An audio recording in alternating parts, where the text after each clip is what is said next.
think coming into the competition, we might not have even really been expecting much out of them, but they have showed up yesterday. It's about doing it today, though. Yeah, and honestly, coming to this 3-day format, day one, nobody gets eliminated. It kind of leaves you thinking, where's the entertainment going to be? It was entertaining as can be. Any other event we've seen so far. Day two, where 25 teams were sent home. Heartbreaking moment, but again, it was cinema. And now we're here, 8 games instead of 6. And what does that do? What do you think that does to some of these players? He's done on spawn? Dude, I don't know though. Reet and fucking, you can't even lie to Reet and fucking Cooper were putting belt to ass to what's his name, Adrius and Ritual, bro. Day one. Made them drop down to day 2. We'll see though, because Adrius and Ritual were trying to say they were sick or something, so they're under the weather. So yeah. I also don't get that off spawn fight, bro. I'm not gonna lie, Reet and Adrius team could deadass both get like 12 spots in the top 15 to get to land. Instead, they're out here griefing each other. Like, it makes no sense. I mean, to be honest, it was Reet's spot, and then Adrius won. Or Adrius came. But then Adrius beat the fuck out of Reet at that POI luck, so they kind of just stuck. There's kind of that comeback potential. It's almost that mental stand. I mean, a lot of these teams and individual players. Adrius and Ritual thought they could just get out on con and bitch Reet and Cooper, but Reet and Cooper were just never gonna leave. I knew it was coming. Got any predictions for us here? I mean, I feel like there's so many amazing. And at that point, it's kind of more of an ego thing, bro. They weren't gonna leave. They look like they could make great and then Reet and Cooper obviously weren't gonna leave. That's their POI. That they've been landing at since before Greens. Looking good. Sneakily looking good in a way. I think a lot of people now are starting to look and say that day one. When they gonna play, they're about to start playing, bro. They played with so much ease, and it was so impressive. And then on the NA side of things, Taco. About to start playing here. Cold and rapid. There's something about the aura about them that just inspires. Yep. Thank you for the follow, bro. They've been playing through 4 fields also, and when you think about a lot of the off-spawn contention that's taking place around them, they're one of the few teams on the outskirts of the map, but they still have an easier path inwards in comparison to those other duos surrounding them. Their surge opportunities are looking much more favorable. I think you're taking forever. Okay, actually, I guess, bro. Sound like a copycat because Nico Malabuco would have been the sly underdog team that I'm kind of looking at too for EU, because so many people I think just have that dependency on the Peterbot Boyo storyline, them potentially being uncontested now at Squibbly.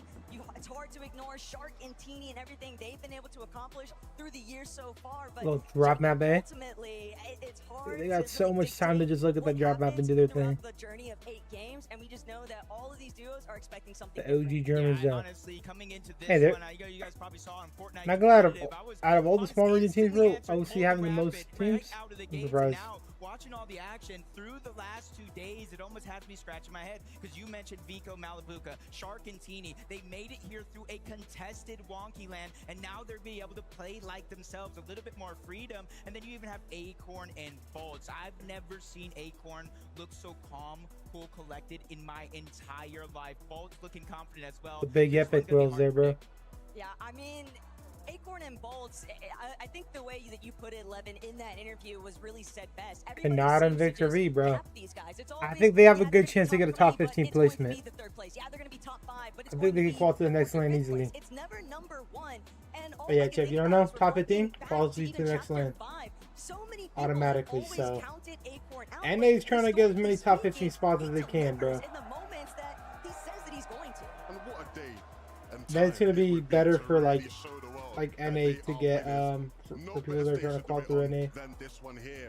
I think the interesting conversation when it comes to contested versus uncontested teams, though, is as much as we know historically, you want to be uncontested. It gives you the best chance of success.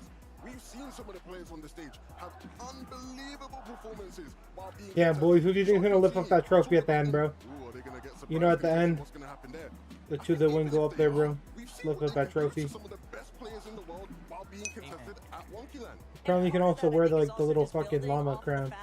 It's the time to elimination. Duos that are able to find is that the llama crown you get from the crown win, bro? They're going to be the ones that ultimately establish their surge off rip, and then they can just pick their move moments after the fact, and that's You what we really I don't know saw out about of you, bro. Sharkatini in day one. Sure, game number one didn't exactly go their favor, but they tried to play it through a different method. The moment that they actually got up close and personal, we saw what happened after. Yeah, and it kind of leads me to kind of like the next question about, we were talking so heavy about that first place. That's what we came for, $1 Gentle million prize full of course, but the 15 global championship spots. So if you find yourself in game 7, game 8, probably out of distance for that first place, you still have something to fight for.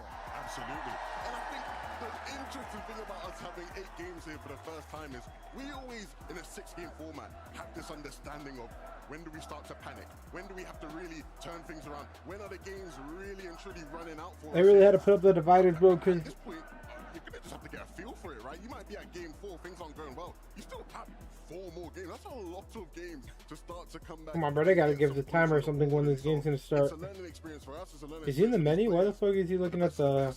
We'll rise to the top as always. And we know the margin of error. Wait, they should be starting soon. They just got kicked out the other game they were in. The past 2 days I of competition was you're realistically looking at maybe 1-2 lobbies. That's all that's necessary to fill that The banana void squads, and bro. close the gap. But here in an 8-game format, top 15, the margin of error is that much slimmer. And we've already seen just how quickly paranoia can kind of ensue when you're suddenly realizing, hey, game 1, not for me. Games 2 and 3, all of a sudden, oh no, I'm at game 4. Andrew's and I'm ritual, still man. not They on better spot. show for an today, Yeah, but and this once is again, gonna they're be just kind calling. of one of those things like game 1, you guys are talking about game 2. You know, Chino and Pablo, for example, a Hari. triple contested Sandy Strip. He's on They golden. didn't necessarily play well in day 1. They fell to the lower bracket, right? Triple contested again at Sandy Strip, but they had the 2 bad games in the beginning of the tournament and didn't necessarily go there well, but they were able to pick up the pace. I think as soon as these duos, These boys looking at the players Fortnite are able to leaderboards, bro. play like themselves, comfortable, almost Vino. as if they're at home, that's Vino. when they're really going to find the success. They And put that's Vino why so we got close to some the of our trophy. veteran Oh my God, teams and Peterbot. players that not only have been Peterbot, around boyo. and competitive for so long, but playing in person, playing at these lands, the Invitational, the Global Dude, this Championship, tournament's gonna even be the Pro-Am crazy kinda gets once you it that actually fucking experience starts. that you need to play on the big stage. Absolutely. And Come on, I just want to hear the battle buzz, bro.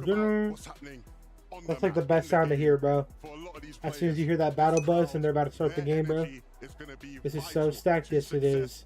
They're gonna need Not gonna lie, I feel like a lot of like any of these underrated teams to be actually as made loud as it. possible. So just to remind Like our even like the players, guys people, that made it from like the make last chance, some noise! the last chance require. Like obviously you had some big NA teams miss out, like what Muzz and Shanks, and then Clicks and Hayes. But we don't talk about that Clicks and Hayes one. Let's fucking go! Come on. Are we started? No, no. They are We're just trying to get hype. up and ready to go. And honestly, I see why. You know, they got so many Yo, what's up? hometown heroes, players coming literally Good Mars. straight from Germany, playing on that big stage. And I've seen it throughout my many years. How many watching agencies made it? Fortnite. When we go to these regions in person, their fandom Are they is Japanese? out 'Cause of this world. I know everybody like, remembers the just, Global I mean, Championship, what, and this European event Japan? here is going to be one to remember as well. Absolutely. I mean, for so many of these players, game after game, it is just an otherworldly experience. Yo, what's Being up, able guys, to Zeke? compete against the best. You look to your left, you look to your right, you look across What's the up, stage, Piston? and you see so many top players looking to do the exact same thing as you. I spoke to some of the players who are sitting at the top of the stage right next to the trophy. Some of them are saying, look, Levin, I mean, if we do well, it's not a long walk to go and pick it up. You don't want to watch another duo walk past you to lift that trophy up. You want to be the ones to lift Dude, everybody in their my eyes goodness. as you rise that Bless trophy you. and put that crown on your head. The first one is always so special, and granted, we have numerous Major 1 champions in the building participating in this competition here tonight, but everybody wants that Yo, moment of pride, I put my the blinds up, bro. ultimate That fucking sun. celebration, because you're not only confirming the trophy, but you're also establishing your seat for the Global Championship. Yep, and I know we're still getting ready to go. You see the players on the stage, the stands. I even see on the co-string, just letting yeah, Mars, how do I tell everybody you, feel that energy, and that's Quick why Fit in I like quarterfinals, these bro. They got in-person 45th events, yesterday. because everybody can go ahead and type who their favorite player is. You can go ahead and be in those chats, but when you're in here in person, these Damn, brother, players locked in. hear you screaming. This This is that moment you guys have all been waiting for. This is Championship Sunday. 8 games of full Fortnite competitive action where only one team will be able to plant their flag at the top of that summit and call themselves one of the best teams in the world. Let's get into the game. Let's fucking go. Oh my god, chat, what did I just run? I just run the drop, bro. Oh my god, I just run the FNCS attacker backfling, bro. Did you guys unlock that yet? You've had your introductions. These I think you players get to have now like, had you unlock all like backflings and weekend, stuff. I and don't know if they're they give pickaxes. Some of them they give finally pickaxes. ready to show us Usually give out some exactly stupid ass how they camos though. plan to get the party started. So many off spawns being considered around the map. But which ones are actually Oh, going shit. to build and which Thomas ones HD are focus going on to con. depart in an instant? Okay. Dude, that team has good top 5 potential. It was going to be uncontested focus, and Thomas, that is going to remain true. But one Probably we know, diminished. triple Wait. contested. We've seen it back-to-back days. Sandy Strip, you see that right there. They Wait, where are marched somewhere Yomzo and them else on landing? that On a drop. Minish? Already surprises coming out with Yomzo and Josh. Yomzo and Josh. Wow, they're calling a mission hobby. Guys are gonna be as far as impacting some of the top players. Rezon Noah Riley. Reason and Noah looks like they're gonna swerve. Damn, they got cuffed. They want to give themselves a better chance of having a good first. Yeah, definitely swerve it. That's a good play though. Don't Don't get an ego, don't contest that bullshit. When they playing, bro? Right now, man. Just trying to establish ourselves elsewhere, but it's gonna be tough working with sticks and stones. Yo, to see let's how see they Chopper come land back. up here. They're not landing Sanctuary, they're landing outside of it. Honestly, honestly, this is my POI. Wait, low key? So you're telling me if I came to this lane, I would have been landing here? We're already seeing a couple of Damn, bro, I would have been con. Oh, they were con. Damn, of course an OC team goes down first, bro. Classic, am I right? Damn, team got resigns, bro. Not gonna be an easy team to go up against, but that I hope is he how resigns, even though his says his region's always gonna get last place, but It's also going to hey, prevent man. other duos from being able to Wait, what happened here? get that third-party opportunity. Oh my god! Agers Agers is down! here in game 1 at Latte Landing, and the issue right now, Is there a Joe third has team here? nowhere to go. Reed, Cooper, What the obviously trying to fuck? hunt him down, but you also have to deal with the likes of Rainy and Nalu very close by. And so the opportunities to actually escape this north side position, they're just not there. And this was already a POI where you didn't really need more Spanish thrown into the works. It was already a messy situation at times. They seem to come to a cool, but things are heating up. Not just at Latte, here at Battlewood as well. It's up to the young Curve to try and keep his duo alive in this first game. Oh, you're telling me Brazil? Oh my god, Curve and Vino are out, bro. Wow. You guys didn't know these guys got surprise con, bro, by this team. I didn't even know who they were in surprise con by. Yo, Vino gets hit 143. Fuck no. Wow. Look at that. Victor v. Panada already at the POI, bro. Honestly, it makes no sense for both these teams to fight, bro. That POI is so big and they each get like what? Like 30 plus chests? From each side? Actually, I don't know. I think another side has like 20 chests. And their side has like 30 plus chests. Crazy though. Dude, I'm not gonna lie. Vino. Hey, maybe if Vino and Curve do really bad, it could be Vino and Clicks again, bro. He's a solo, at least for now. So they're trying to put the pressure down. They're trying to at least get closer and closer to this elimination. It's not just about the points, it's about the storm surge as well. Yeah, dying off spawn is very fucking bad. Now and Rainy. Okay. Everyone wants to kind of rule that land championship. Hands are coming in to get those tags. The fact of the matter is, Cooper's here to prove there's a reason why he won back then, and he's still got what it takes. Nah, Cooper be moving at lands, bro. Like even last one, they were one of the best at 8 teams, and what's his name? Disconnected 2 games. So they essentially played like what 10 games as a trio, and then 2 games as like a duo in trios. This one's gonna be tough. Even if you start off uncontested, doesn't mean they're like the second or third best at 8 team. Are trying trying to come over and crash. Not that they the even party. placed that well, Focus and but Thomas, they got some early game shots. That's going to help their early game surge, give them a little bit of freedom. But you can see that they instantly disengage off. They don't want to fight this unless they absolutely have to. For Thomas, for Focus, it's about the little victories that they're looking to stretch into a mile. For Thomas and Focus too, they just know how this one tends to play out. Triple contested is just yo, not worth it. Scroll. Somebody else is always going to come into the mix. Oh for my God, Sky Solo. Scrambling around, Battlewood Boulevard has just not gone favorably at all for any of our major champions for EU and NA. And it looks like it was Yomzo and Josh that played for Yo, what a lurk, bro. Oh my God, bro. Josh and Yams are just playing ratty, bro. They don't give a fuck. Oh my God, Chino. Yo, Chino and Pablo chasing down Kanata. Wow. Chino and Pablo seems to have shit. for right reason. It looks like they've taken down both Kanata and Victor V, being one of the only teams standing at Sandy Strip. You can see they already have that elimination onto Victor V, putting Kanata in such a pickle. They slide in, they take him out and send him right back to the lobby. Yeah, Kanata gotta fight the next round, bro. I'm not done with that shit slide. You are in Victor V and Kanata's position, but we'll see just how that changes up in game 2. Poyo and Peterbot rather take their time going fishing over at Squibbly Shores. It's been a bit more calm. Goldfishy spot so for much Peter? action kind of hopping around the map, but Poyo and Peter? Pete and Poyo, all they're really after is trying to see what else they can build. And it's going to be a very pivotal game to see. Peter the upper bracket with 6,000 damage, still 2,980,000 was in game 6. Well, damn, what the fuck? 3k damage in the game. Oh yeah, that last game they played was fucking crazy, bro. Alert from underneath. It doesn't look like it's gonna work. That's Kiduo and Werix. They get pushed out. Mini Pio and Fakun, they're gonna go ahead and take advantage and take control of all the pieces from Yeah, bro, underneath, some good ass pushing them teams have already further gone and down further today. back into those tunnels, cutting off one of the only exits towards the top side of the map. Yep, That's JJ gonna with the make follow them make a through feature, bro. decision here. Do we want to continue to fight for the spot inside, or do you want to try to travel through one of those tunnels? Am I tripping? What item is that?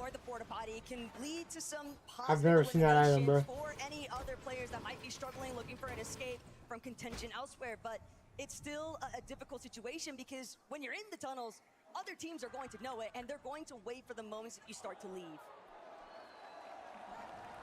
Here at Frigid Fortress, you hear the crowd getting wild. Taco said it herself, go big or go home. And honestly, coming into this one, you know, I was like, they could win. I'm not sure if they're my top team to win, but after Vico said They could on definitely day win one, here. I was a little nervous. You saw how he played on day one. That didn't look like he was nervous. Now they're here in Championship Sunday, uncontested. Let's see what they can do. The key with this duo is we know individually they will have great solo performances. If they can piece things together and bring that synergy, Akira Kurama just lurking. for the lobby. Dude, Sky's just so low. They didn't get what they were He's trying to get any search tags. Trying to see they get some elims onto Focus and Thomas over by Yo. Riptide, so they ventured back towards Battlewood Boulevard. And Dude, if Sky fucking clutches this, gets the reboot, that will be insane. In the first place, so it comes as no surprise that maybe some of those strategies might work against them here today. Absolutely. Okay, they did have bandages or something. When you're as successful as Sky and Scroll have been, Teeny Dima, this is a big fight, chat. his own here. Kind of looking at the Even if they don't fight, as long as Teeny gets very big shots here. Even at? It's almost like that Peterbot-esque situation where he's lurking by himself. Maybe The old time FNC has landed final wins for regions EU28 and A13. One shot onto Demas, and that's what you call a little success. You get the damage and you just keep it moving. Finally, we see where Shark was at. Shark up on top on Wonky. Land wheel. No surprise. You absolutely take that exchange. I mean, you got a couple tags there, not bad. Pesky little fly on the wall situation. Nah, Teeny's just lurking and getting tags, bro. That was very good for him, though. I think it was a great Yeah, I was way gonna say you that got 50 Shark and tags Teeny there. split the That's very good. responsibility of approach. You let Yeah, Teeny do 45. all the sneaking around, and you've got the bird's eye view off that surge That's what tower, Teeny's known so for, you bro. know That you little don't have to worry lurk shit, about bro. actually being challenged right So don't be away worried from about when the he do third that. party. Minori and Darko, Jace and Liam are here, bro. outskirts of the map. Yo, what's going on with Cold Liam and and Rapid? Jace, Oh, hell no. They had ample opportunity to showcase exactly what kind of fighting capabilities they were able to pull it out in yesterday's competition. Wait, is But Cold a these are some solo? big teams coming into play here No, I on the think global Rapid's a little bit stage. further away. And these are two teams that we're going to be seeing interact with each other quite a bit today. Yo, Cold with the beam on Jace. Essentially tied hand in Why the hand. fuck are Jace and Liam back Liam here, and bro? Jace, Like, Jace yeah, in come particular, this keep is gonna cold, be the brother. toughest lobby he has ever played Fuck in. around and find out. Hasn't played in a major final over an NA, but there is nothing more major than this summit. I know we haven't seen the full map yet, but I don't like where that one's going. Up towards Wonky Land, Damn, up solo towards the clutches. mountain on the north. 76% And this of is points where, from solo if you're clutches a is team, crazy. Taco, I would imagine you're going to have to start preparing for the end game and what's to come. You think so, but for Yapko and Panzer, they're trying to see Oh, if we they got can Nalu? shut out Nalu and Rainy from even making that approach. They want to see if they can try and utilize some of this early Storm tank, but if they can get the damage done, Rainy will be dropped the moment that he tries to go for the escape, so that's going to be the first elimination very good for confirmed them. here. And for poor Nalu, despite having 2 elims himself, things just got too scrappy, and now he's just trying to see if he can outlast where Yapko and Panzer are. And this is clearly a big part of Yapko and Panzer's strategy for today. You saw Panzer was playing aggressive towards Nalu earlier when he was in Latte landing. This is more of the same from this duo. And I would not be surprised if this becomes a repetitive story between these two duos today. I do like this decision from Yapko and Panzer to disengage. Zone is moving all the way towards the west. You can just stay in front of a lot of the teams. You can turn around and do exactly that, what he's doing. Backtracking, Got the getting Panzer, man. surge, and just keeping it Yo, going in a Cold and progressive Rapid manner are over that towards the pro? zone. Oh We my try to be god, hold careful up, they because might get it's not only alert Nalu here. that you have to worry about. It's Cold and Rapid as well. towards the Yo, Problem hold there up, for go back Yapko to and Panzer, I that. don't think they realized that Cold and Rapid were actually sneaking about, all the way down from 4 fields.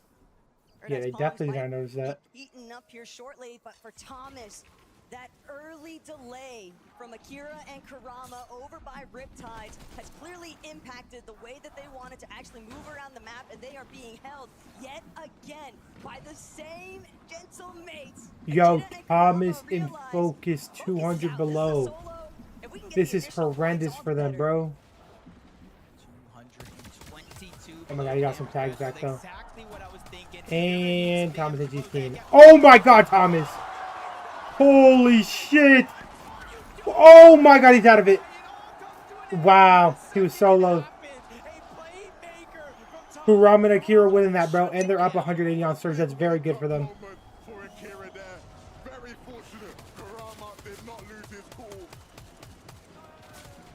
You just have to think that Yeah, those bro, initial he kind of missed his shots shotgun were shot there, they so were warning he shots. got He hit was for like letting you know 100, bro. he meant If business. Thomas just hit the shotgun shot there, he's way The way that healthier. things have started to But I don't know if he develop gets out over the box towards Sandy anyways. Strip.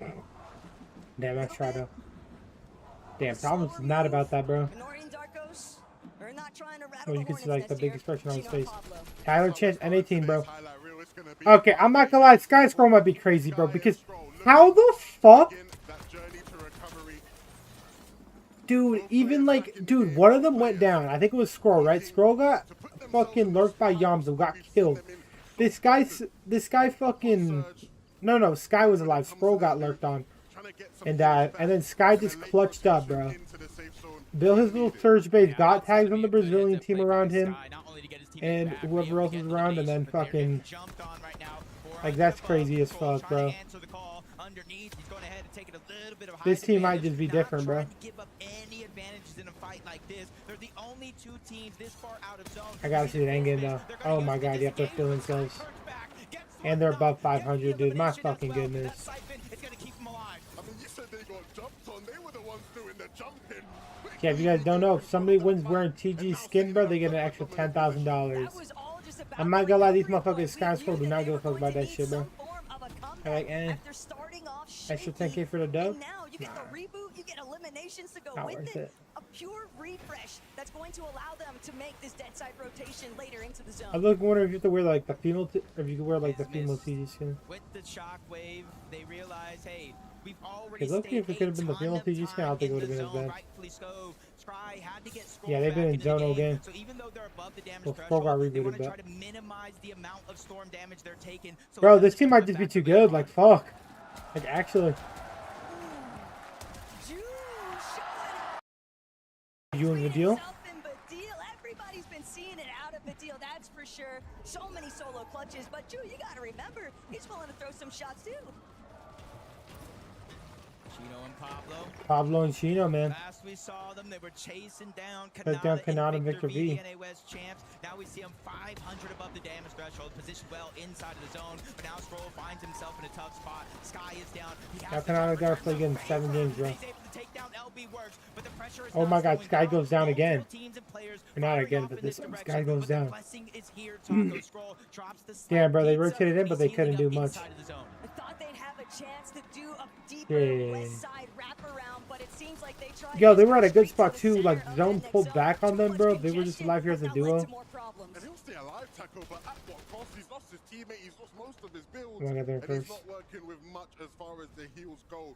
Scroll is going to have to bring out a solo masterclass if he has any chance of getting serious points on the board here. Cold and rapid underneath. 96 above. Oh my God, the get those damage beams. threshold. Yep. We saw how messy Okay, it little was 50 at tag, not bad. Too long ago, they have to rotate in from the eastern side, and great damage on the Yapko and Panzer. They're immediately answering that Storm Surge question. Problem now, though, is will Yapko and Panzer be able to even answer back, or will Wow. they just get lobbied? It's not just Rapid. They are just getting them lobbied, It's bro. the entire Hold don't teams give a all fuck. of Hold them don't give a on this fuck. side of the map, and Yapko, Panzer, Damn, they got they none of are those kills, down though. and Oh, wait, out. never mind, they got one. Free Perfect. elimination there for Cold, and he's Liam not going for feeling that real loot. nice about it, but now poor Damn, Liam Liam and Jace are in here. the audio cue. That's He's like a not nice being little eliminated underrated right in front of you, N18. and yet you have to Dude, those make motherfuckers that are not same nervous, bro. rotate. Fortunate enough that Cold and Rapid, they set their sights on that next zone. A long rotation they will have to make, but one that will be possible, especially if they can find the right timing. Super radar here, bro. These guys ain't gonna worry about that though. Wow. Sitting in a pretty position to just take shots at whoever they please. Get to see the other side of the coin, though, for what was happening. Yapko Panzer dealing with Biko Malabuka on top of Cold and Rapid. I mean, the ending was practically inevitable. Great shots from Biko Malabuka, and I know that he claimed nerves, but he also said to all of us when we happened to bump into him, Peterbot. Oh my God, Peterbot's dead. nervous. Uh-oh, as we tune in to the Kings of NA, Peterbot Damn. is down, Pollo's alive, and I'm not sure he's in a position he can even work for the revive. This zone is just eating him alive. The longer and longer he stays back there, he has to shockwave out now. Top 27. Peterbot or No Pollo solo placements clutch? in this game have been getting, and he's barely above the damage threshold. Pollo spotted out by multiple players towards the backside of zone. He has the farthest journey to go. Can he make it? Pollo is no Above by 80. to making magic happen on this stage. But here in game one, there is still so Yo, much Alex and hope. Reckless are here. Oh my God, Alex and Reckless with a refresh. And a good placement. Hooper down, reach solo. Competitors, even representing Girl as a also solo, free. just spamming up in there. Will he be able to make it to their body loop? No. Big's going to shut that one Dude, down. Scroll got some Unfortunately, nice Scroll ass comes mats off the as a wall. We solo. get to even see where Reason and Alright, Rapid Rezon with the try to kill, play little this. replay. On cringe. Not realizing that that layer was already occupied. It's a UK cringe, I'm pretty sure. Comfortable already in game one, and they're not going to stop. You see them moving towards the front side of things. They might even want Dude, to home try court and play advantage might really be a this game. thing, bro. They really are feeling it. Regardless, Reason and Noah are here to play in this endgame. Wow, Scroll in the feed gets another elimination on the O-Zone. This is one great solo run from game one to start to kind of build that I confidence. mean- Tiggs at the top of the mountain, Saya, Hey, Scary's there. Acorn, both are Pollo still here. finds Fuck himself yes. elevated, but take it That's that down. right there. Everybody's gonna have I'm a not gonna hard lie, time bro. getting through Okay, this zone. Epic will and Feel hey, 80 Epic will and below. I mean, we gotta They're claim feeling them, the bro. pressure as well. Shockwave's coming out, but Storm Surge is active. They need 127 damage, and they need it now. They can only take No, about 3 Vidali, more bro. ticks, and it's gonna be Jew who makes the play, gets the shot, and gets him above. They can also hope that just one more Get player that. goes down, because even at the just Up above 100. threshold point, they still just don't have enough. These monumental Going to crown that moments low where ground. they need to show Mini PO exactly how far back they there, can bro. take it. But Rapid, Cold, Rapid doing a Cold, great come on, job boys. Let's controlling have a game out of you a little bit boys. of a less occupied I was about to say layer, 5 and pistol they're bullets. Never mind, always huh? looking to punish the backside of zone. Yeah, it's going to be They're both interesting carrying to see pistols. what approach do Rapid and Cold have to today's games. We saw a surprise. Yo, Pollo on the high ground as a solo. Okay. Fuck you, bro. Yo, solo clutch fucking win? That would actually, no, that would actually make him different. Ooh. Oh no, Riley, Rezon down, bro. Through the fire and the Hey, flames, Epic we Will and carry Pump are on. still there There's only as a one duo looking healthy. standing. At the end of the day, Vico, Dude, nobody can actually... Dude, this zone is so good for Pollo. Like, nobody can shockwave up. And he looks like healthy enough where he's like... Oh, good shot, though. We'll see. Somebody's gonna go for height. Pump an epic wheel for height? What the fuck? Alex going down to Akira. Dude, Scroll is still solo clutching. My goodness.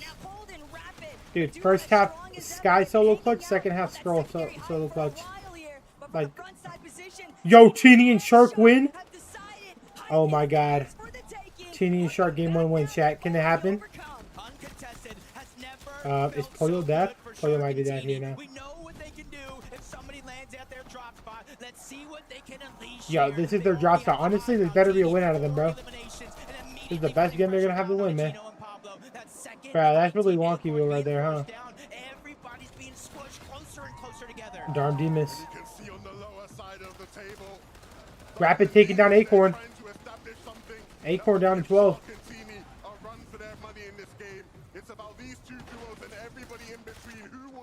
Wait, Hold and Rapid are moving, bro. Hold and Rapid are moving. No mats though. Use the nade. Come on. Cold do some crazy ass shit. Well, damn.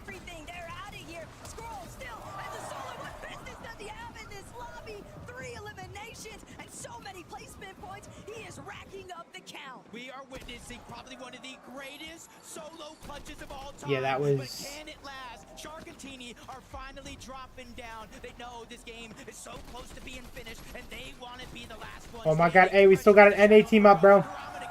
We still got an NA team up.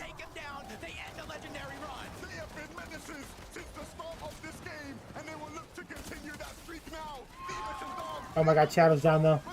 Shadow Virgo down in 5th. Not bad for them, not bad for them. Darn Demons with 7 kills. 8 kill now, holy shit. 9 kills, they put up a clinic right now. Tino and Pablo are here. Oh my god. Teeny and Shark, man. Oh my god, bro.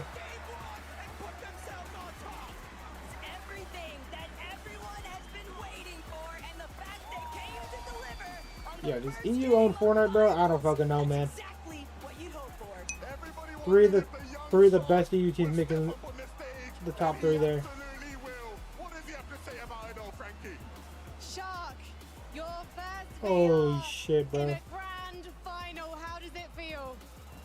Normal. It just feels like a normal day for you. Teeny, I know you've experienced this before, but what's it like doing it with Shark? It's amazing. It's easy. It's amazing, it's easy. You got the timing exactly right as to when to take height.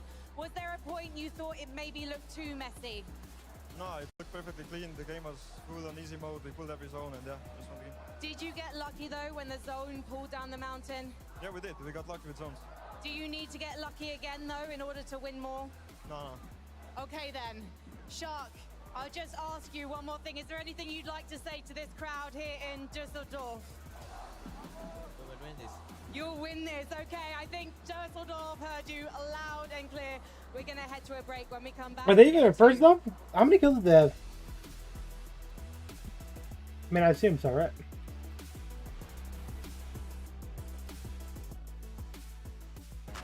Yo, what a game 1, chat.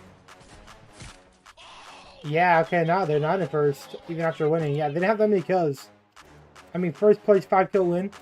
But Darman Demons had a second place 11 kill, bro. They were actually putting up a clinic. And then even them, they had a third 8-kill game.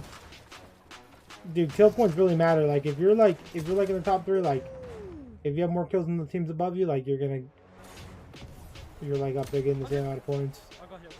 Well, it's like 4 kills per or 4 points per kill. EU, NA.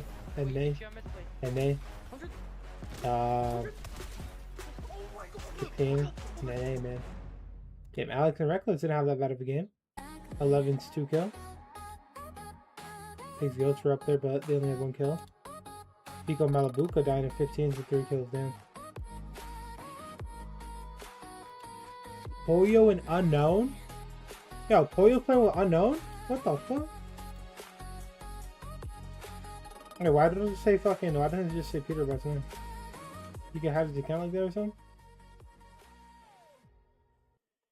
Josh Yamso didn't do the best. Alright, we gotta see how NA switches up, man. First Vino dying off spawn, and then also Victor V and Kanata dying off. Not directly off spawn, but they died like outside their POI. A few minutes in, man.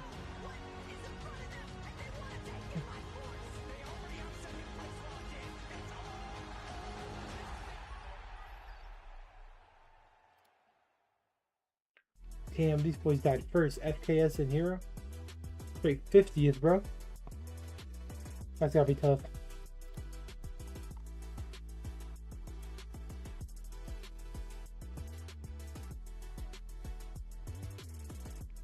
They have Cooper and Ree got 0 points. Ayers and Rich only got 1 point off a kill. He died 47th, bro. Like, fuck. And then Josh Yams are down here. They had a good lurk play, but then they fought they fought Pollo in the mid game, and then both teams just gripped each other, bro. Well, damn, chat.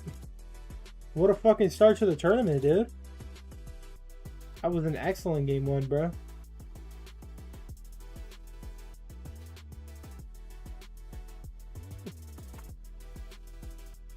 And they gotta get frag gear, bro.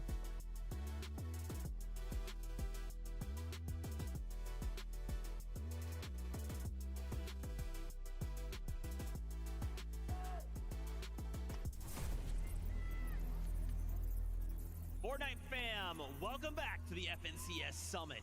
Day 1 of finals, game 1. And I feel like I'm watching a boop stream. Sharkatini come out and get a victory royale in game number 1. This is not a drill. This is really bad. Of course, it's really good for them, but man, what a way to kick off game number 1.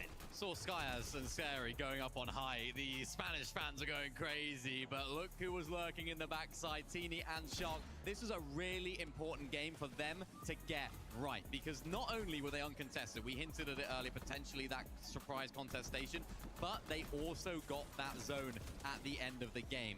Huge performance from them when it mattered most. Win. And I was on Bootstream earlier. I said, watch out, game 1, Sharkatini. They're going to win it, and look what's happened. So, see if they can continue. I hope they can.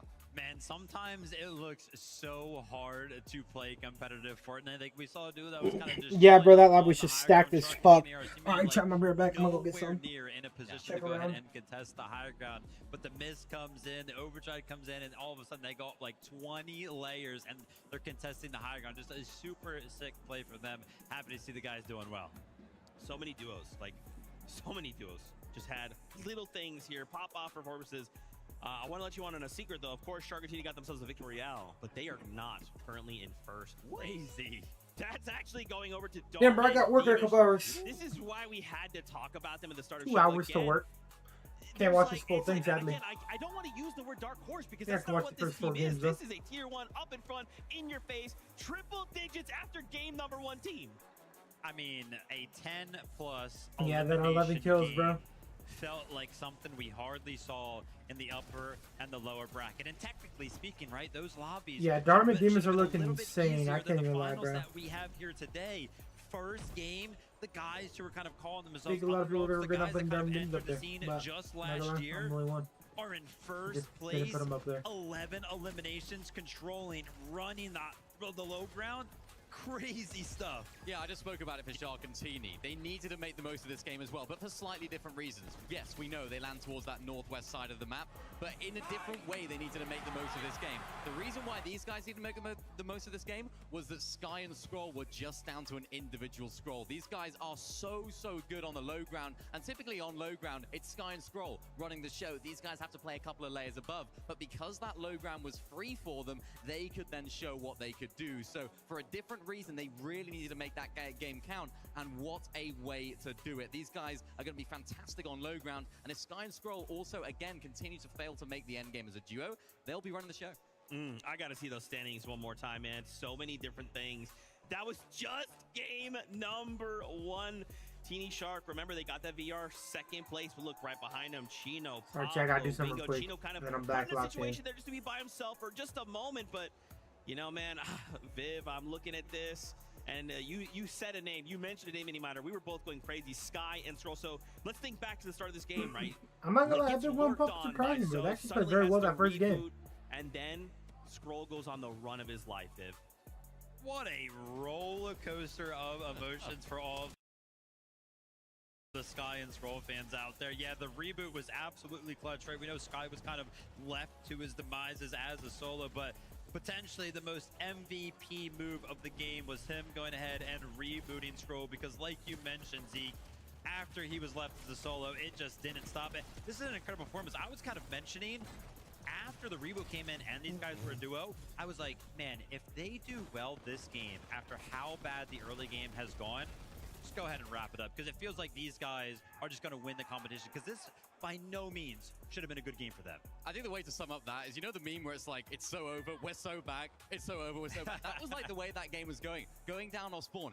We're so, it's over. Okay, it's all right, we got the reboot. Oh no, one of them goes down, it's so over. Oh no, Scroll is solo clutching, down to 1 HP, down to 1 build. Oh no, it's so over. Oh no, he's found a refresh. It's like he just had the answers to every single problem throughout that game, and that's why this team are one of the favorites to win this competition, because although we know how fantastic they are as a duo, a common theme when it came to them winning FNCS in Major 1 for EU was their solo clutching ability, and look out for that from both sides as well. Both of them are so good individually that you could put either of those guys in Scroll's shoes right there and they would make the same plays happen. What I love about that point, Minnie, is the fact that, like you say, on EU, now we've taken a step farther, the farthest step we can, international competition, and they are still showing us why they are favorites in EU. Viv, I gotta come to you really fast though. Cold and rapid. Schmove it in that last game. Game number 1. Strong start, of course. Still needs some work to be done, but still, I love seeing them. I love seeing how confident Cold was as well. I love the way this duo plays, right? Because a lot of the times, some of our favorites, they're high ground teams, they're low ground teams, but no, these guys know how to get into the mix and some of those mid-ground layers, and it's just on the back foot of being able to find so many eliminations, right? Obviously, this is going to be a low elimination game. I can almost guarantee you we're going to see them kind of have one of those pop-off games where Cold picks up like 7, Rapid picks up 7, but this was a good, solid first game. Remember, they land all the way on the east side of the map. They had to kind of travel all the way over to the west side, a little bit of a tough pull for them, but still great to kind of find them in the top 10. Yeah, ultimately, you saw right there, they had no bills in that final situation. Both of them had to make those solo plays. It was someone I spoke to on the Telestrator yesterday with Vico about how important those solo plays are when you don't have bills. Running around in those end games, there's so much fizz miss, there's so many of those overdrive grenades flying about. It can just be a case of, can you find a refresh in the right moment? And for them in that game, they couldn't. But if they can, we can expect to see these guys in that top 5, I'm sure. Guys, I want to continue to pick apart these standings. Let me have them again. I'd love to just continue to talk more and more about. It's crazy how much was packed up into that just game. Bro, game 2 about to one. begin. Chat, let's As we continue to fucking link go. Shadow, Virgo, Epic, Whale, and Pump just above Cold and Rapid.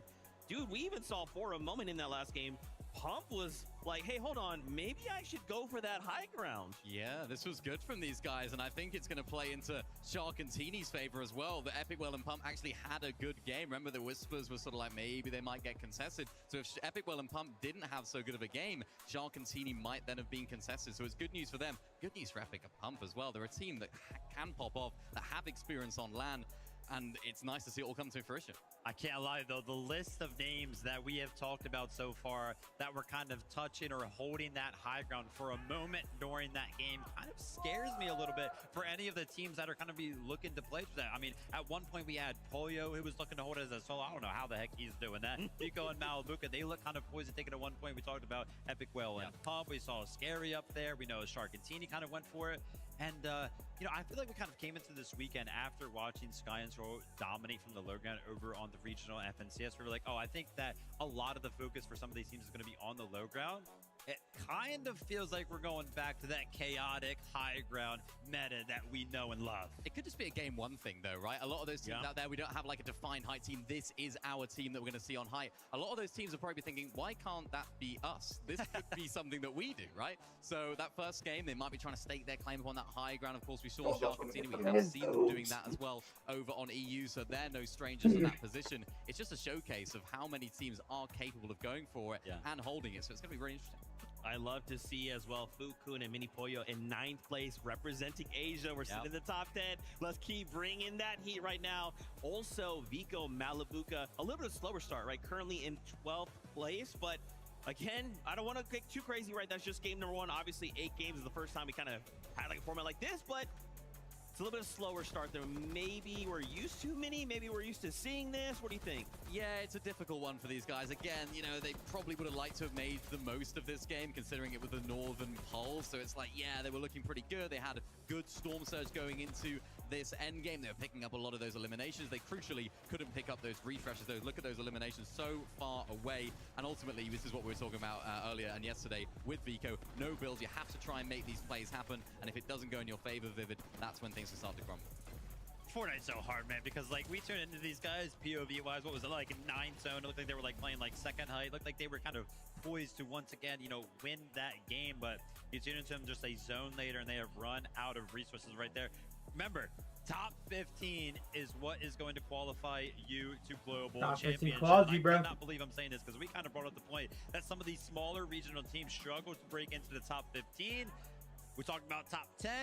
Looking down here at 11th place, we got Alex and Reckless also kind of joining us in the mix. So happy to see these guys there. Of course, they just about got through in that low bracket. They were that 19th team that qualified on through. And I was speaking to Alex yesterday night in the hotel, and I was saying, you just about made it through. How are you feeling about tomorrow? You've done it so much. And he was like, yeah, we got some strats cooking. We got some things under wraps. We haven't shown all of our cards yet. And he, being the face of OCE, like he likes to talk about, he needs to make these plays happen. And of course, looks like they're working out so far. Yeah, man, that's a strong start. Even in 14th place, right? We saw a little bit of Scary as well as Sayaz. They were kind of starting to compete for that high ground. Didn't quite go their way, but again, that's just game number 1. Even got a couple moments there with Akira and Karama. Dude, there's just so many names packed up into a single lobby. After game number 1, how are we feeling? Feeling good. I mean, what kind of flies under the radar for this duo specifically a lot of the times, double controller.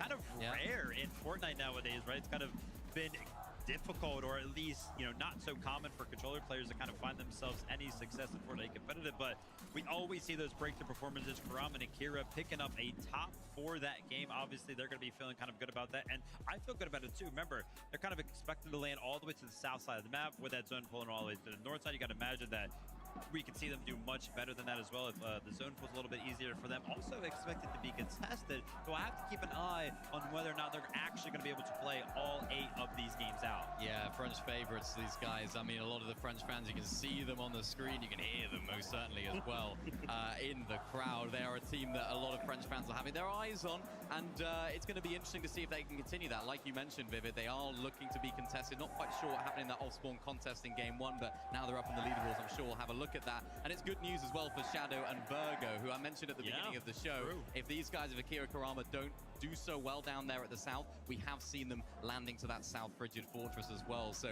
for Shadow and Virgo, opportunity on that stage as well. And I love that rounding out the top 10. Acorn and Bolts, we interviewed him at the start of the show. Confidence like crazy to be in the top 10 after game number 1 is very impressive. Obviously, we still got 7 games to go. Don't get crazy, but there's still a lot of job or work to be done, rather, but I like seeing them in that top 10. Yeah, I would imagine Acorn right now is probably kicking himself because, again, we kind of talked about all of the teams that land up north. They should be loving a zone like that. We know Acorn land just north of Wonky Lane, so it should have been a pretty similar game to kind of like Shark and Tina's performance right there for them because they didn't necessarily have to move far at all. So 10th place, again, probably kicking himself for that, but we know Acorn always got something ready.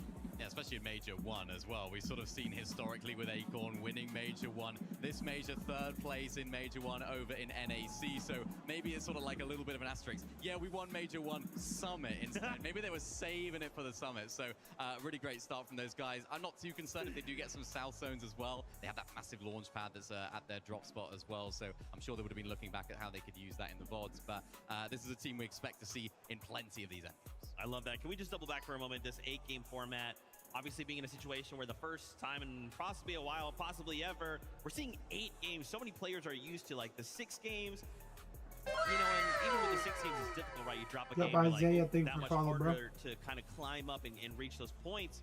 How do these 2, which just sounds so small, just 2 extra games impact the lobby? I actually think it's going to be a time thing more than an actual like quantity of game thing, because there are tournaments that are on all the time. You know, when you're kind of like in an open stage, you are allotted to actually play like 10, 11, 12 games, whatever it may be for that specific tournament. So they know how to kind of play numerous amounts of games. However, those types of tournaments are usually restricted to like 3 hours. And if you think about 6 games over the course of the LAN environment as well, that's usually kind of about 3 hours. I think just the time, right? It's going to be a long time up there on the stage. I actually saw when we were kind of walking back out here to the stage, there were a lot of players already kind of taking quick little breaks as well. So after the first game, man, these guys aren't really feeling too comfortable. They've got to get their minds right. Well, my mind is right, and it's ready for game number 2. So casters, take it away. Thank you so much, Zeke. And honestly, if game 1 was any indication of a type of tournament we are going to see, we are in for a treat. I can already picture the Boop watch party getting absolutely ballistic. That guy's just going nonstop. Anywhere, international teams, because all he can think about is EU right now. You should have seen my reaction when I saw that whole top 5 was EU. I mean, things are easy. Yeah, bro. I mean, see, whole top 5 EU. First game, a little bit crazy. But hey, man, we still got this shit.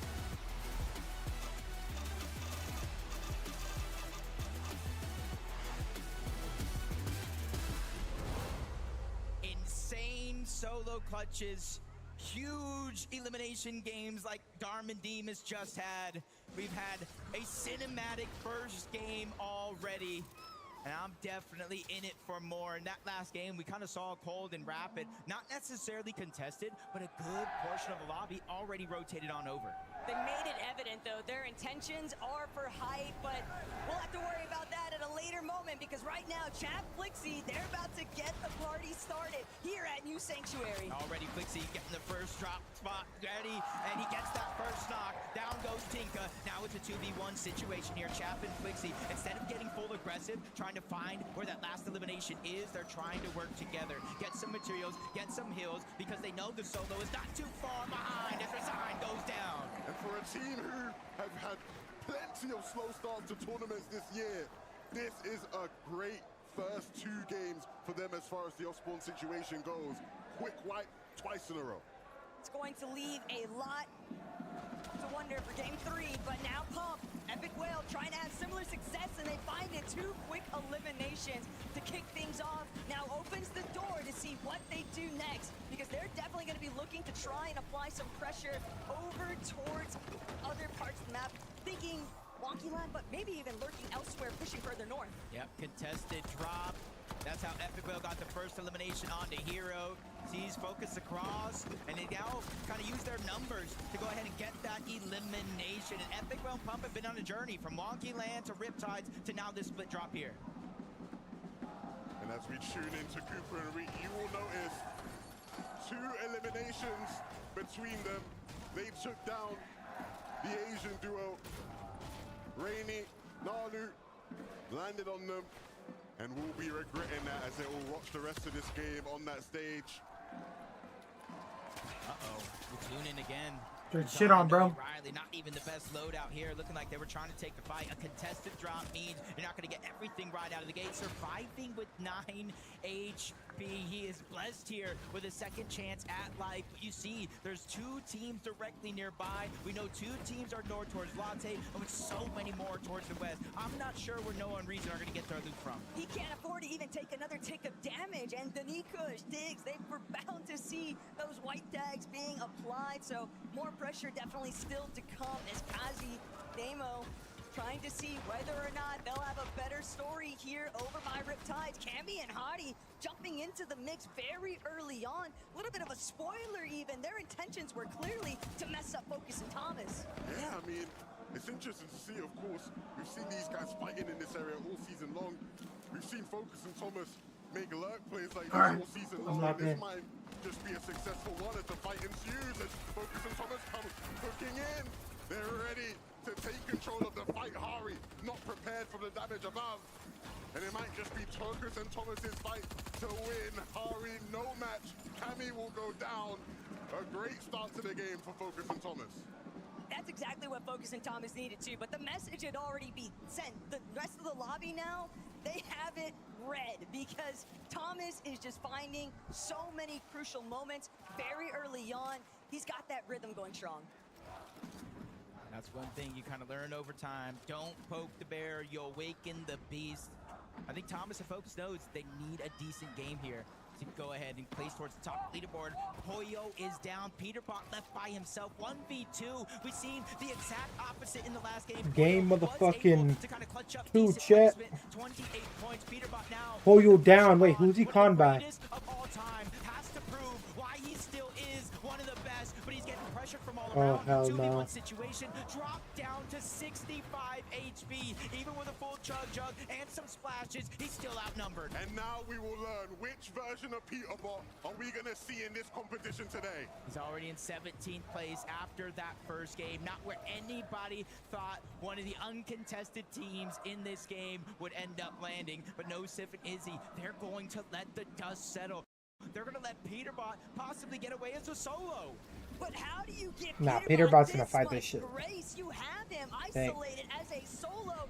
You are strong with your duo, and yet they just don't Third party feel coming like in. the juice is worth the Darm squeeze Demon's pulling because up. They recognize Darm and Demish already on the move. And we always talk in EU about how there seems to be a lack of respect between people, but even here, Izzy and Nosif respecting Peterbot. They know what he can do when you give him enough time and space. Now gone over to Battlewood.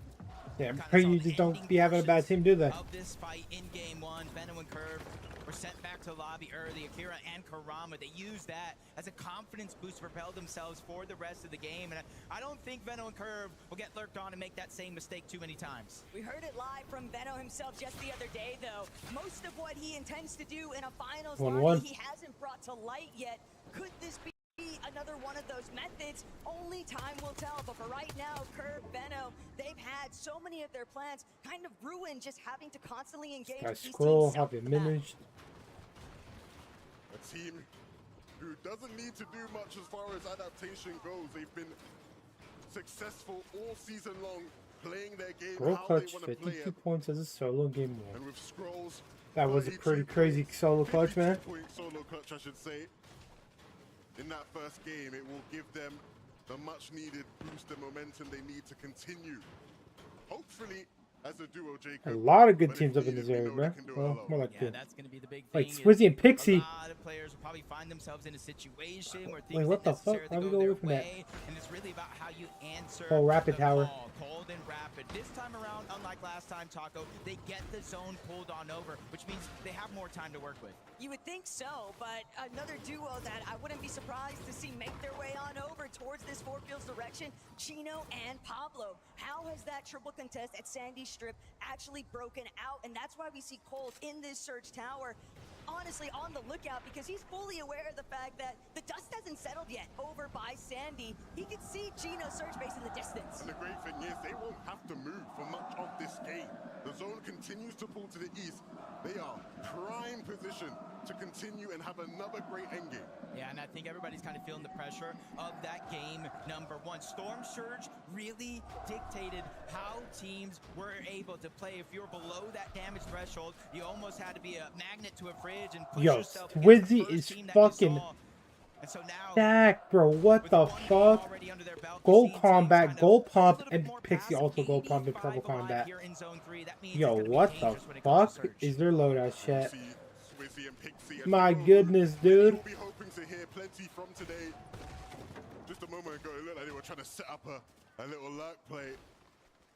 But this is a team who understands how to play within the congestion. We've seen them do it all throughout the season. Look who's back fighting. A bit of a rematch between Focus, Thomas, Kurama, and Kira potentially. Focus, Thomas, though, they'll be happy with how their game started. Not How you guys got winning game too, man? in the same way Kira and Kurama might be. Not in the slightest, but they're more than happy to still pay Kurama and Akira a Okay, visit. Kurama qualified just despite getting because hit by of the Surge fact 65 that we times saw Thomas for not most of the happy with 18. the fact Damn. that their early I mean, they've been doing a lot of damage back though, so makes by sense. the fact that they were challenged and held over at Riptide. So now Akira, Kurama, balls in your court. But now they're knowing that Thomas is in front of them. They still have to play catch up. This is a tough situation to be for this guys. Not only do you have to catch up when it comes to damage and surge, you're gonna have to figure out how to get yourself back up to cap mats. They are far off the pathway to having a successful game right now, with Zone continuing to fall far from them. Wait, Sharktini, Dark Demus? Wait, this is actually a crazy fight once again. Yo, these teams just keep going back and forth to each other, don't they? Bro, I'm not gonna lie, this is gonna be very good for the leaderboard. If these teams grief each other and fight each other a lot, bro, and like actually take each other out a couple games, like this is so good for the leaderboard. Making sure to grab the splashes, 12 overall. They just need to get in the same box, and health won't necessarily be a worry. Meanwhile, Shark is still putting down pressure. He's trying not to let Darman Demas do the same thing. He doesn't want to get them healthy enough to fight back. Darman only went up? He knows it as well. That's why he's putting pressure on both of those balls, trying to break in. Wow, Darman Demas are out. It's exactly what they've been trying to stall out for, but Holy shit. to review here, see how exactly Darman was even in that position to begin with, and Demas just fully caught off guard. Wow, bro, first place is out, chat. For these types of plays, he frequently finds Dude, I respect. Nah, honestly, Shark and Team are trying to take this. They're like, that's one of our biggest competitions. They're near us. We're gonna take them out one of these games. Yo, Pollo and Peter are back. Let's go. Peterbot and Koyo, it was in a bit Let's go, let's of a go. pickle. Peterbot stuck by I don't want to do a himself. split, bro. Around from where Hey, he is OG, I now. do. Poyo was down, but it's good to see that Poyo is back in the game. Fresh There's a off Vito the in it. reboot. And because they are Next to uncontested as Akira quickly, and there's a Kurama. lot I don't know of about time this, for them man. to get the loot and the loadout These that they need for motherfuckers the want rest to of the just game. push. They're thirsty. It's not something Akira and Kurama have much of right now. Veno seemingly realizing that and looking to pull away, not give these guys what they want, and that is a fight. Veno and Curve need to make good of this game. We saw just how quickly things can turn for you when you are potentially fighting people off spawn. You have to make every second count. And Veno's always been one known for liking to play through the storm into later zones. The only thing that might Yeah, this game has been good so far. We got Chap and Flixie up in their tower with 3 kills. They're looking good right now. Later on, but scenic views elsewhere. Chap, Flixie, very content right now, postured on a hill over by Builders Barracks, and they'll be the cutoff point for so many of those teams trying to make an entrance through the west. Yeah, for Flixie and Chap, honestly, their journey to get here. They were going towards the new Sanctuary uncontested throughout the course of the tournament. They won. Romero started to contest them. And not only that, kind of beat them off the spawn, forced them out of the POI. But Chap and Flixie, they went ahead and made the proper adjustment. That was a crazy ass fucking play, bro. Yeah, they started off the game super aggressive. I wonder how Darman Demons retaliate, bro. They ran straight over towards Warwick. They gotta look back, man. And they took Warwick down. We'll see if that aggression continues throughout the day. It's a tough spot right Damn, now, he's though, using for that. Reason and Noah Riley. That's just not the worst thing, especially if you're just in zone like this. When you're having to depend on these Chino, forms of a Minish. mobility, but still, even Reason's not one of the 11 players who have played all 5 FNCS final rounds. Damn, boy. Reason trying to hug this cliff face as closely as possible, but Noah Riley, he'll be here trying to stop some face. He's first. Oh, Gets an opening shot. yeah, It's okay. just not enough. There's still 3 below Yeah. on Surge. At least it's a start. Oh, That one is gonna no. set them back just a little bit. Hobby going ahead and firing This back. is Let not them good know for you will Rezone not pass, or and at Noah least not Riley safely. at all. They're trying to continue to move in, but it's getting rougher and rougher. Sandy Strip, this part of the zone is so stacked. Javi that it's animation going by to be defense hard, here. even if you get the Dude, eliminations Javi's to so stay good. alive, but they're being persistent. They know they don't have the heals of Storm Noah Surge Riley activated, down, so bro. Noah Riley goes down. 2v1 All you can do is situation, go in and and they get the Reason double follows elims. back to the lobby. Yo, Javi might be him, bro. Come on, good shit. But it was a grim situation to begin Lock in with. there, man. Let's get some top 5s here. Tides here, Kiruo eliminated. June video taking out Kirio and Werix. Have a little bit of an opening here. It'll likely be in intentions of white lining straight from four Right, fields let's get you on the inwards, but more Yeah, they're at four importantly fields still, right as now. the partial zones begin to develop, Ju and Badil, they are stacked right now. Yeah, I with was about the to loadout. say that. In a great position to Definitely enter the set. zone without much resistance. Ju has been on fire so far. You're just this playing very weekend, patient there, bro. I and that fucking streak love will that. continue. Gets As soon as the one, wall gets goes the down, other. takes a shot, And he's hit the feeling it one right like now. 50. Badil was bigging him up, 120, and bro. rightfully so. Sometimes. You know, Pablo hitting their rotate off the thing. Wow, that's actually fucking crazy. Ooh, they're gonna be a little bit down here. Oh, now they're getting spammed though. They're good though. They're good. A little bit more damage, but they're able to breathe here in this moment. Still 256 above. Victor V and Kanata are up. Hey man, Victor V and Kanata don't go to grief Chino, bro. They're just like, fuck that. They keyed us first game. We're just gonna play our game again. And this time they didn't get keyed and die. So nice. Because the damage application that you might receive in return, it could just be your demise. Yeah, they had to invest 6 metal boxes just to make sure they didn't get lobby sprayed there. So a tough Mumsy's position dead. to be in, but one that they will survive. Mumsy won't be surviving this though. Too much to deal with here in game number 2. Peterbot Pollo are here, boys. Acorn Bolts are also here. Let's go. WNA representation, dude. Let's fucking go, chat. have no answer, especially if you don't have heals to keep it going. 47 above. We need some more tags, boys. Ooh, Peterbot and Pollo might creep the team here. But they need to be careful. Only NA around them. Yeah, honestly, you do that. They only need one tag. Wait, they're chilling. What? Because they need an elimination. Nah, they're low-key vibing though. Where one tag wouldn't make the difference, though. That's the best part. Question is, how aggressive do they want to take it? How confident are they feeling? They get the in Alex and fighting fucking right Reckless, now man. to overcome? I mean, Nah, we that's gonna know get them these two targeted. Can turn it to 100 at needs be. And so if things really do start to get dire, I would not expect them to get too passive. Only 5 shots in the shotgun barrel for Pollo. But he only needs one. We know that, boy. This man is just so fucked, bro. Everybody's just boxed up, man. And right now, it just kind And of if you peek, you don't even guarantee get like surge anymore, bro. That's why they gotta fix it. They gotta make it so like if you get killed, you're just like automatically up. Wow, Minish is down. And they're still below. One tag, but they're still below 13-2. It's not looking good so far, but they're so patient. They realize they cannot get desperate in this situation. They can't get desperate, bro. If you get desperate, you're gonna go below way more. It's just the repercussions Okay, of we're that above now. first engagement. They tried to exchange big Okay, we're below blows, again. but they ended up losing a good Okay. chunk of their surge along the way. And when you find yourself net even, 60 it above makes again. every single moment matter even Did more they- so because I you're think- just constantly teeter-tottering between Like, the fuck, two, man. above and below. Yeah, look, they're opting to try and out-heal just to keep themselves in the game longer. To maybe extend that window of opportunity for a refresh. And you're seeing Peterbot activating right now. It's both teams Yeah, has it's their not good for eyes that set team. on. But they won't give it up too easy. You see now Got the 100, bro. desperation has kicked in, Jacob. They want to get in and fast. Yeah, they realize we can't continue to out-heal this. We'll have nothing left Wow. over. Storm Surge hits. Peterbot goes down. Pollo trying to stay alive. He strikes bolts down. Still below the damage threshold, though. Active Surge. He finds himself Above by 13, cleaning dude. up that elimination. Miracles do exist. We told you he only needs Holy And shit. they found it, and now he's got plenty more to work with. But as a solo, it's going to be all the more complicated still. Boy, he's got a solo clutch again here.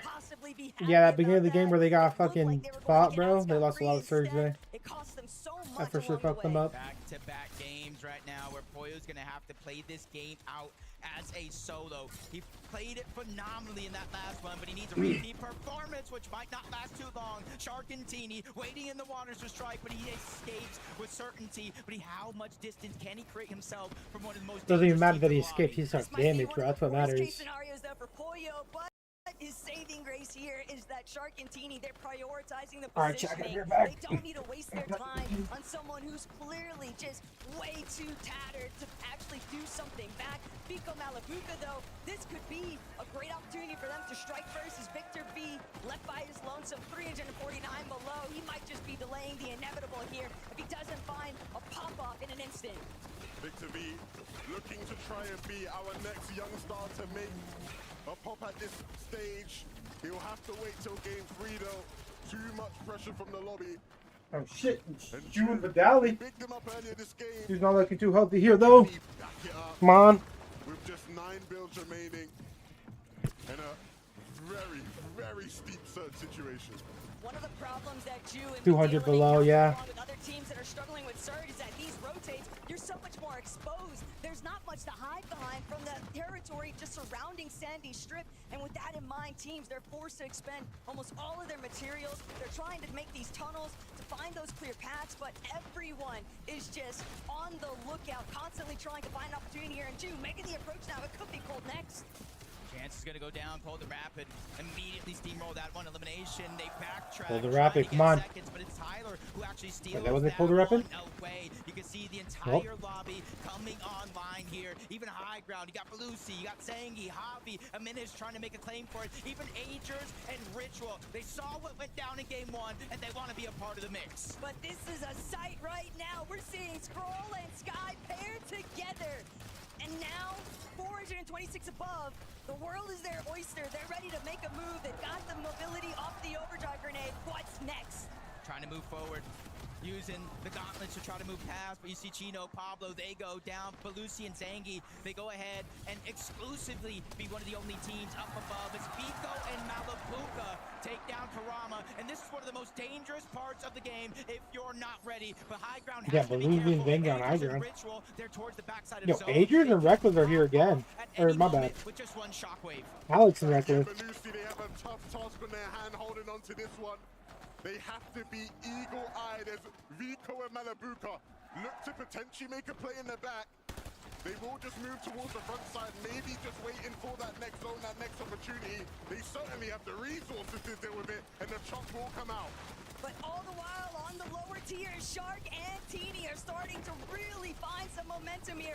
Vico, Malabuka from secondary height, making sure to continue targeting directly below where Belusi and Zangi are at. But they're on the move here and now, straight up towards that front side of zone. They have so many materials. Yeah, but Zangi goes Alex down. and Reckless that actually look up and try to Wait, contest Alex the and high Reckless ground. was height? They get the knock onto Zangi. Belusi has to give it up with only a few materials left and being a solo. It's Take his the lid only up. hope to try to get Keep more chilling. points. Oceana came to play today. Alex and Reckless are just causing so Yeah, Alex and much Reckless are noise locked in. here up top, but they're forced to drop. The chop is good I'm to actually go. so impressed. Ritual and Agers now with a surprise come up here on height. Jacob called them out. They were waiting in the wings, waiting for that opportunity. And as soon as they sensed some weakness, they went up and took it. But now it's about delivering and closing this game out, as there are Damn, still Alex so was down. many duels left in this one, trying to fight for the win. You got Thomas trying to move forward, reunite with Focus, which is a necessity because he has 0 builds left. Even with 7 eliminations, they're falling short in terms of materials in the end game, and eventually they're getting closer and closer to Sky and Scroll. Got Scroll still here. Taking our shark, wow. Sky and Scroll will not be denied. Holy fucking shit. And taking down Teeny. Everyone but Scroll yet again left as a solo, beaming Ritual up on height. Come on, we need an NA win. His presence known, forced to drop, but he has the build. He's ready to make a move. Ritual Agers, though, they denied. A lot of NA teams are here. Coming up once. They're going to try to look to do it again. 5 eliminations from Agers. Damn, bro, taking down Reed, really? 6 See? eliminations for Agers by himself. Reed and Ritual could do good off this POI, bro. They need to stop. I don't think they just keep playing their games the way they've been doing it. They're so content. I swear they both squad. Chilling with their pizza. Everyone else is having to duke it out, but these two, they're ready to try and bring down Ritual. Very and good Agers. game out of Reed, bro. Loses Love to see it. Malabuka, though. They might have 7 eliminations, but can Vico get some more? Yeah, with Malabuka going down, that leaves Agers and Ritual, the only duo left in this game, but you have to watch out. Scroll, dangerous. Vico, we know he can clutch up, but up above, they're pressuring both of the solo players, forcing Sky. Scroll goes down, let's go. Agers drops down. He gets No more the placement for you. 2v1. Agers and Ritual win 7 kills for Agers, 8 kills! Yo! And a win! Let's go! Agers and Ritual with an 8-kill dog! Out of Latte landing, and they immediately convert it into a victory royale here in game 2. They've got to be I'm not gonna lie. good about it. Latte landing top 5 and the win in that game, bro. In that end game. Frankie, what do they have to say about that one? Guys, that end game was sheer perfection. What do you think was the reason you were able to get to such a great end game? I just think we're the best duo, and we were triple con the first game and the second one. So it's the first game we got to play. And now you know how to get off spawn. Ritual, it's interesting seeing you manage to take height cleanly. When we spoke the other day, you said you were more comfortable mid to low ground. Why did height feel right today? Sometimes you got to get outside your comfort zone, and I think that's what we did, and it was the easiest game ever. So the comfort zone is now height? It's everything now. It is everything now. So, you had a problem game 1, triple contested, game 2, flawless. What's game 3 gonna look like now you have a target on your back? We know what to do now. We weren't expecting the triple con because we were practicing against Reed the whole time, so we're ready. All right then, Düsseldorf, please give it up for Ages and Ritual! We'll take a short break when we come back. Game 3.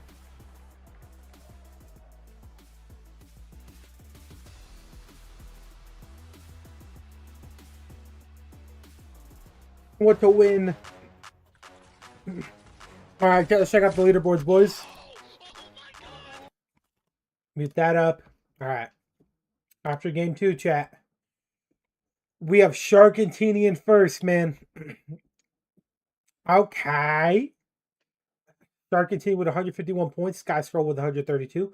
Vico Malabuka in top 3 with 118 points. Yo, Adrians and Ritual climbing up the leaderboard with 105 now. Let's fucking go. Yeah, they got straight 0 points this game, Dharma Demons, man. And what, they got 9 kill? 9 kill win. Nice. Cold and Rapid in 6. Okay. Not playing the best so far, but I mean, hey, at least they're two games in the top 10. Just keep that consistency up, brother. Then Chino and Pablo, 3rd place, 8 kills, and then 22nd, 0 kills. Wow, bro. They were a little bit outside that end game. Look at that shit, bro. Bro, they survived for 20 minutes and got no placement points. And then this game, they survived 21 minutes and 21 seconds, and they got the 3rd, bro. They were dead ass out. They were dead ass a couple minutes away from, like, a good placement. But, hey. Fortnite's crazy like that, bro. Akira Kurama in Ace, Shadow Virgo in 9th, Alex and Reckless in 10th. Playing kind of consistent, man. I mean, 11 to 10, that's not bad. See how they do this next game, though. Focus Thomas in 11th. Reed Cooper here in 12th, man. They got a 5th kill, or 5th place, 7th kill. Not bad at all. Epic Whale and Pump just kind of dying there in the mid game. They still got a couple kills, though. Damn, Acorn and Bolt are dropping. They got that 30th. After kind of just getting ran down by Peterbot. Got their game grief, but yeah. Shit, a lot of NA outside the top 15 though. And then we got quite a few NA inside the top 15. So you know the leaderboard's still gonna shake a lot more. There's 6 more games to be played.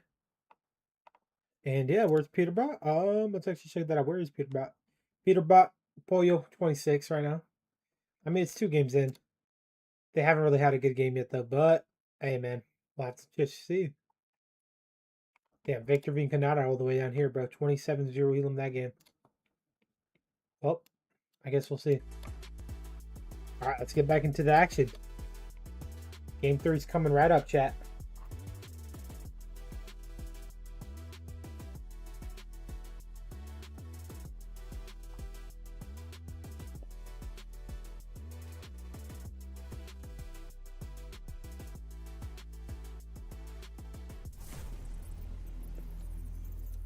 Fortnite fam, welcome back to the FNCS Summit. Putting my NA favoritism mask on for just a moment.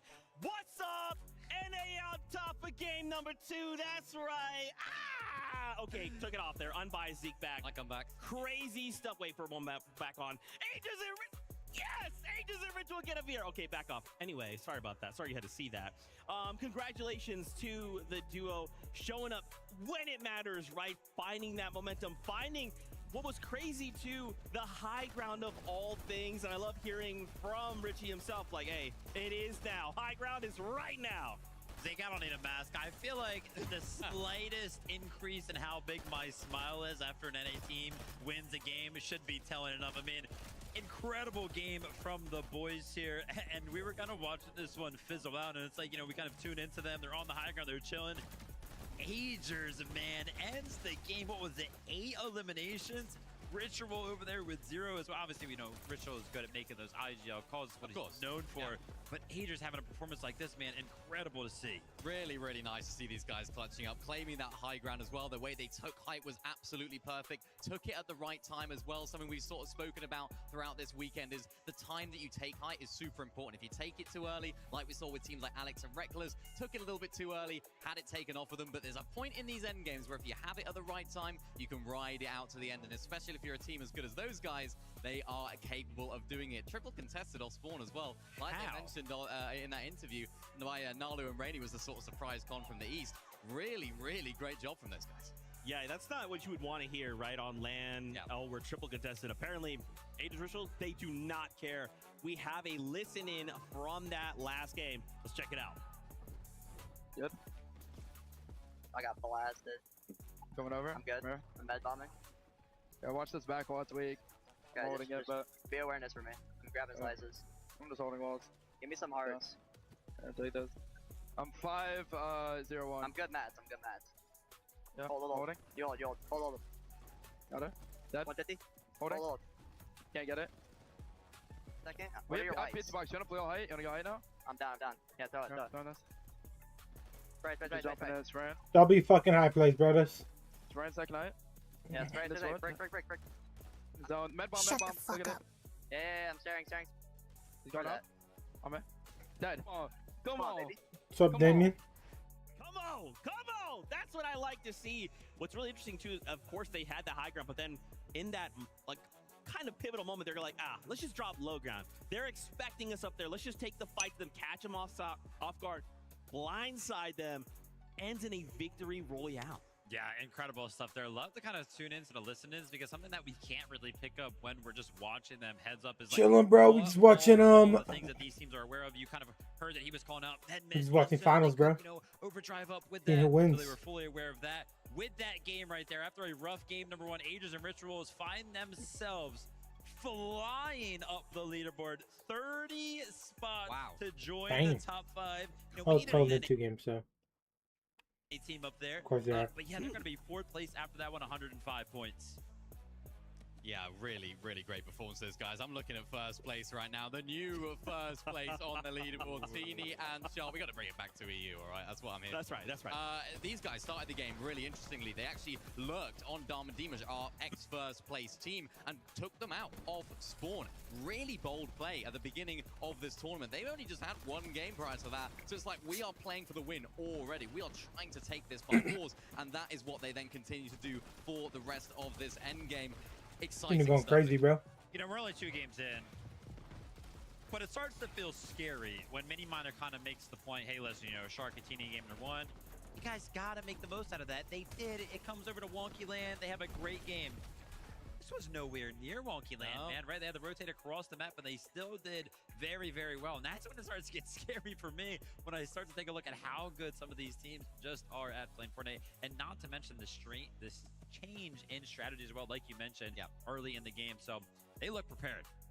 I wasn't prepared to see this many teams up in that leaderboard as dominant as EU. We got our one up there, right? But so many high-profile duos as well. Vico and Malabuka themselves. We saw Agers Ritual climb to 30, but Vico and Malabuka climbing 11 spots. Remember, we kind of talked about their first game, maybe a little bit slower. They said second game, let's kick it in a high gear. Yeah, there's a few really nice things they did in this end game. They were shaping up to take height at one point in that game. They were looking for it later on in this end game, and they were thinking, right, do we go for it, do we not? And there was a moment where they decided, okay, let's not. Let's play out our materials. Malabuka, Vico picking up a lot of those refreshes, and it was around this sort of moment where they thought, yeah, let's just play out the mid ground, play out the low ground layers as well, and it was right here.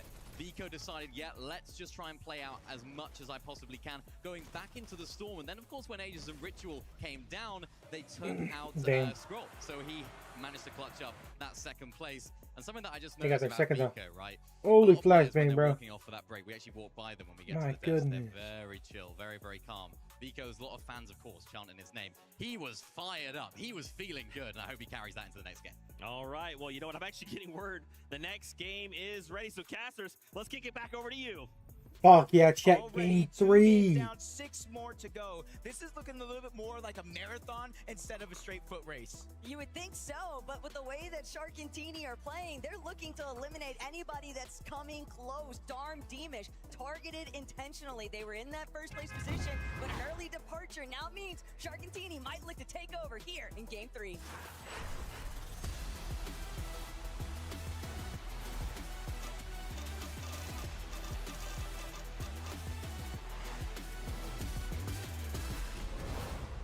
We're still in the beginning stretch of the entire tournament.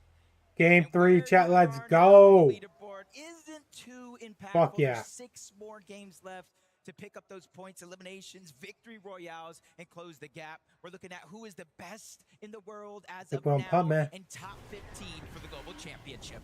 And we're already seeing FKS and Hero. one more of these hotly contested Also, this what they got off-spawn coming back. battles. And it's up to Hero now to try and make sure some of the mistakes of previous games are not repeated. Epic, Well, and Pump did not come to muck about at all. They are ready to win this fight. Focus and Hero down below. It's a little bit of a mismatch, but Yeah, they're they're going to just- still take the fight to Epic Well. Drops him down to just a little bit of HP. Pump finishes that elimination, and they go back Nice. to back. They each get their own. What is that, and they're 3-0? holding their ground yet again off spawn. Thought we were watching a zero builds competition for a moment there. No one had any materials to work with. They were both just so quick. Damn, wait, they only get to this little jump. part because They knew Havoc that and they Ghost had are to taking try and the find those eliminations gas as station, fast as bro. possible. All right, next Ooh, on our Tinka's off-spawn getting tally, beamed. Tinka and Wait, where the Resides fuck are Flickton versus chat Chappie going? Flixie. They don't want that smoke this time around. They want to get They the actually chance got to cooked off the play draw. game.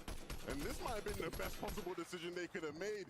Big early damage done onto Chap and Flixie, and they Okay. had no answers. They landed Hey, way I was seeing further taking towards one. the east. Well, Would have felt so not really much taking better one, but if they'd actually been able they at to least survive connect it. and find at least one knock. That gives you the opportunity to actually push and pressure, because now you're dealing with 2 duos that don't have a lot to work with, and Leo and Romero were still around. Let's see what that OC duo can do in this game. For Reed and Cooper, they started last game with a fight up against the Asian duo of Nalu and Rainy. This time around, Yeah, Rachel Agers. has gone down after winning that Solo. previous game. And so things here at Lalte still haven't been figured out as far as what the dynamic of the day is going to be. It is still a messy situation, Taco. For Reed and Cooper, it's just anything you can do, I can do better. They have a point to prove up against the likes of Rachel's and Agers, and I know you guys might. They got all those he's fishing getting spots in the a little back. Dude, easy on Logic's such a good socials, POI. but here I get what they're fighting for. in the lobby is the best chance to Taking come each out on other out. top. It's not it, brothers. The Every fact that they could single actually, time Noah the both of Bradley us into was the top on, just kinda 15, bro. pop up on the screen. I just hear the arena erupt. But yeah, I know I've it's not a never POI you could seen really, so you much could definitely energy split it. outside of last year's global championship, really kind of giving it their all Doo-doo-doo. to their favorite teams is something that you love to see. And for Noah and Damn, bro, Razan, one they're day just we're doing gonna a miss good that job sound here, of that not pizza box. necessarily putting it all into just one contested fight. They're saying, hey, we might not get the best loot off spawn, but this is something we can gather as the game goes on.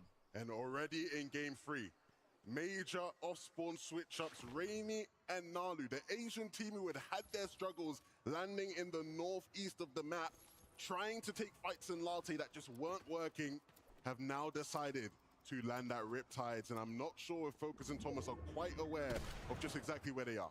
But at the same time, they didn't exactly have anything. Wait, that might to actually work be with. very They have good to for be them, so bro. precise If they can get a lot when more they search from pounce, that, if it's they gonna be wanna so good for them. net any kind of elimination Yo, here. Momsy Sky chasing Jump, down they've had pigs. so much difficulty just trying to find their Oh footing no, in oh my these god, getting first beat from 3 behind games, though. and it's looking like things might go from bad to worse here if Momsy isn't careful. Yeah, this is a Brother, tight pop your situation pizza, because what are they're we fighting a doing? 2v2, but then you got Shark and Teen, or at least one of the two, over from Wonky Land, disrupting this fight, third parting, causing a little bit of a distraction, landing some of those shots on a Sky Jump and Momsy. And if they didn't get tagged up, that would have been a huge green light to go. And I understand the aggression from Yeah. Skyjump and Mumsy. They really struggled with Surge in that last game, but you have to pick your fights wisely. You don't want to put yourself in an even worse situation as the games continue. And traditionally, Skyjump and Momsy have been the team that just actually gets a third-party profit whenever they're challenging others on the map, but those opportunities just not presenting themselves here today. other teams kind of fluctuating with their rotational paths, and another one that's been impacted This from the output's still start. going on. After that early split, Tinka resigns. Chap, Tinka Flixie, resigns, they yes, sir. still have to figure out who's going to Resigns and actually Tinker come out really want to from win this one, position. bro. Yeah, and because they split that drop, you kind of saw it in a moment. One of them is out of medium ammo. That's going to be Flixie. He's no longer gonna be able to Damn. put pressure from Tinka up putting above. down pain on He does chat. have the Chaos Reloader shotgun, so he can fight back, but that go ahead and They're still up on control has Surge, dude. Right now, already Chap and changed a little Flixie are bit of down, what so they're able to do here. They they can kinda no need to longer fight that. continue to fight safely, so they have to disengage and find a little bit of more resource. Choosing King, man. King and Tails surprised the world yesterday with their qualification into this final with a big win. Started off the day ruining the party for the NA Central champions Venno and Curve, and now looking to make waves here again in game Damn, 3. Breeze on down. Oh dear, what do we have here? Vidil and Drew. Drew taking Reese out. Friendly fire going on. It's like in those moments, you can just tell the crowd's not really sure whether to be happy or sad, but ultimately, only one can survive at the end of it all. And for Deal and Jew, they've managed to come out on top, but will it be short-lived? Because Kanata, Victor V, creeping around Victor V the with the corner, with the fucking checking to lurk, see bro. whether or not they can get into a better position. Come on, bro. I want to see life out of Victor V and Kanata. Team from NA West, where they typically stay I predicted them to do very good, and right now my shit's not looking good. Storm surge on that region. They were uncontested, so a huge difference maker coming into the weekend, having two other teams land there. Games 1, Games 2 didn't go their way, and now they're forced to flip the script, trying to get a lurk play. They probably heard the noise in the distance, and they're trying to go. Not only that, but Kanata and Victor V, they are so exposed. If any other teams just happen to get a little bit of leverage, a little bit of height, they'd have the chance to see that these two are out in the open right now because they don't want to make any sound. They can't really afford to toss out a build.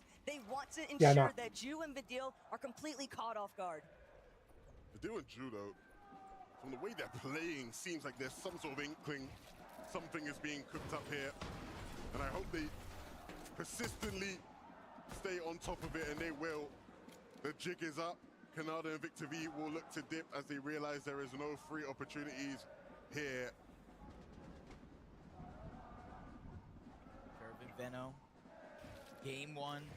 Didn't necessarily expect to get lurked on the south side of Battlewood Boulevard. Ever since then, I feel like they've been put on notice, Taco. A lot of their tactics have definitely revolved around their fighting potential.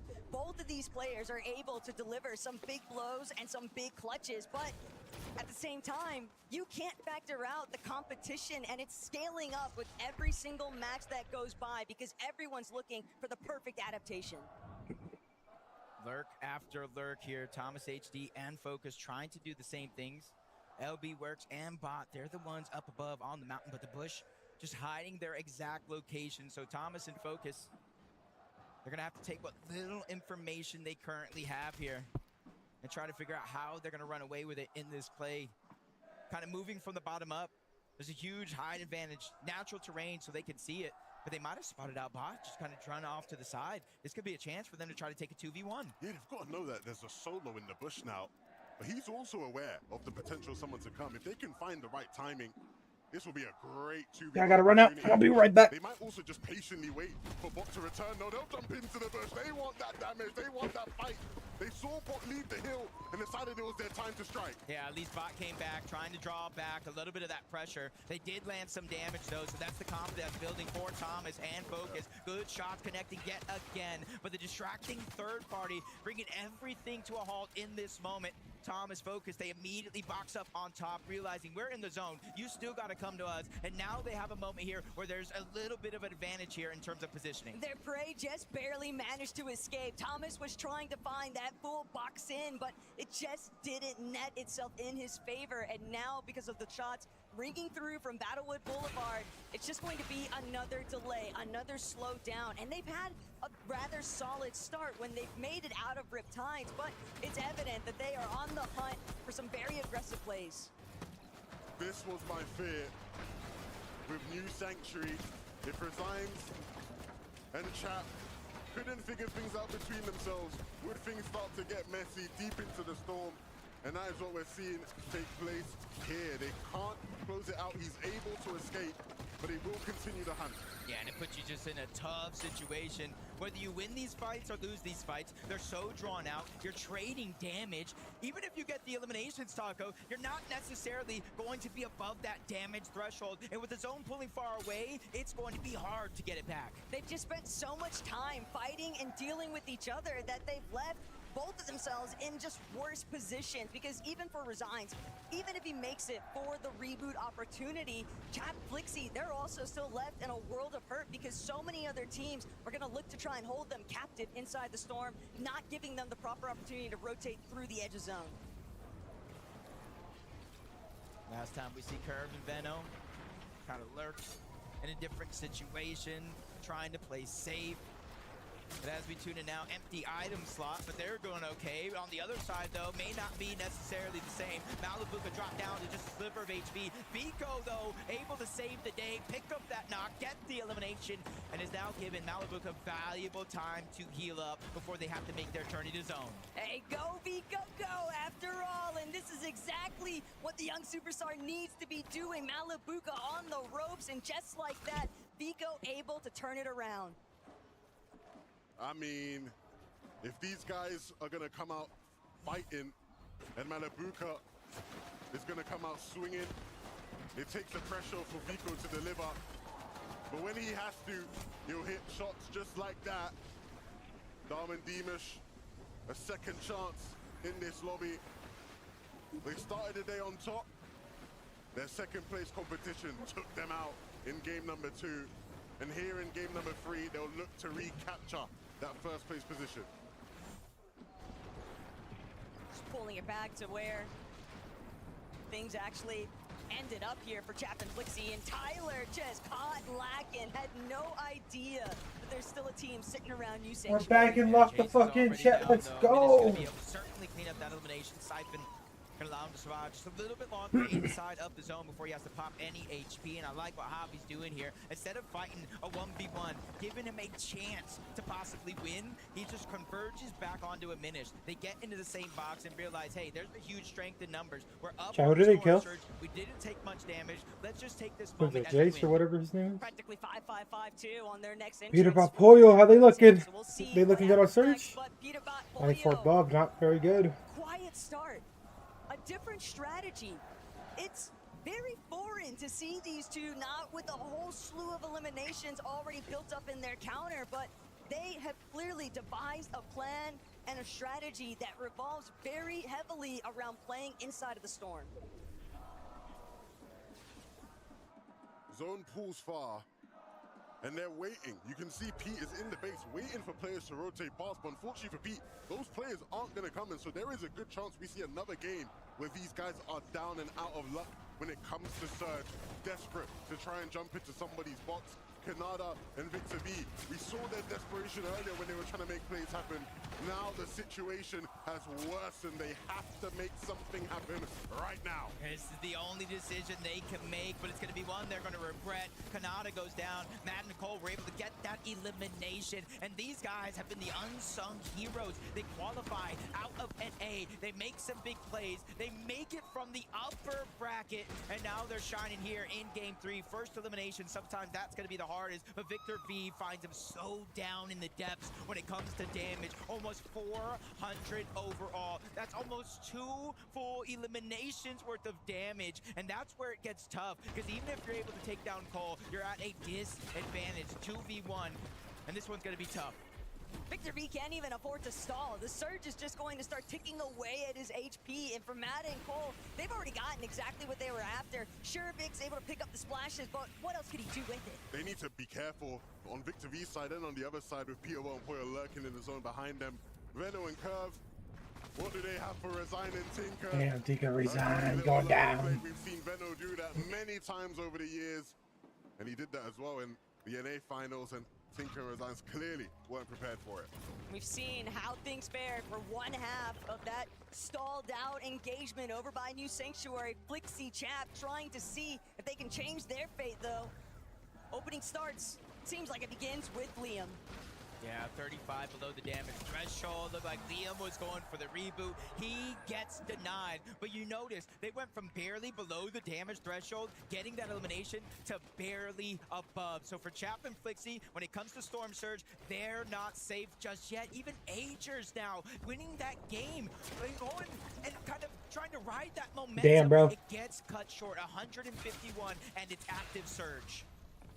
Just ever since the start, when you're not able to fully survive that off-spawn contention, you're going to be left trying to play for the leftovers. And for Agers and Ritual, it's very obvious that this zone pool has not done them any favors either. They've had to go cross-country, but Agers looking to get fraggy with it. Won't get the shots to connect, though. Cringe and Twi instead come out on top. It was always going to be a difficult game with how things started off for them.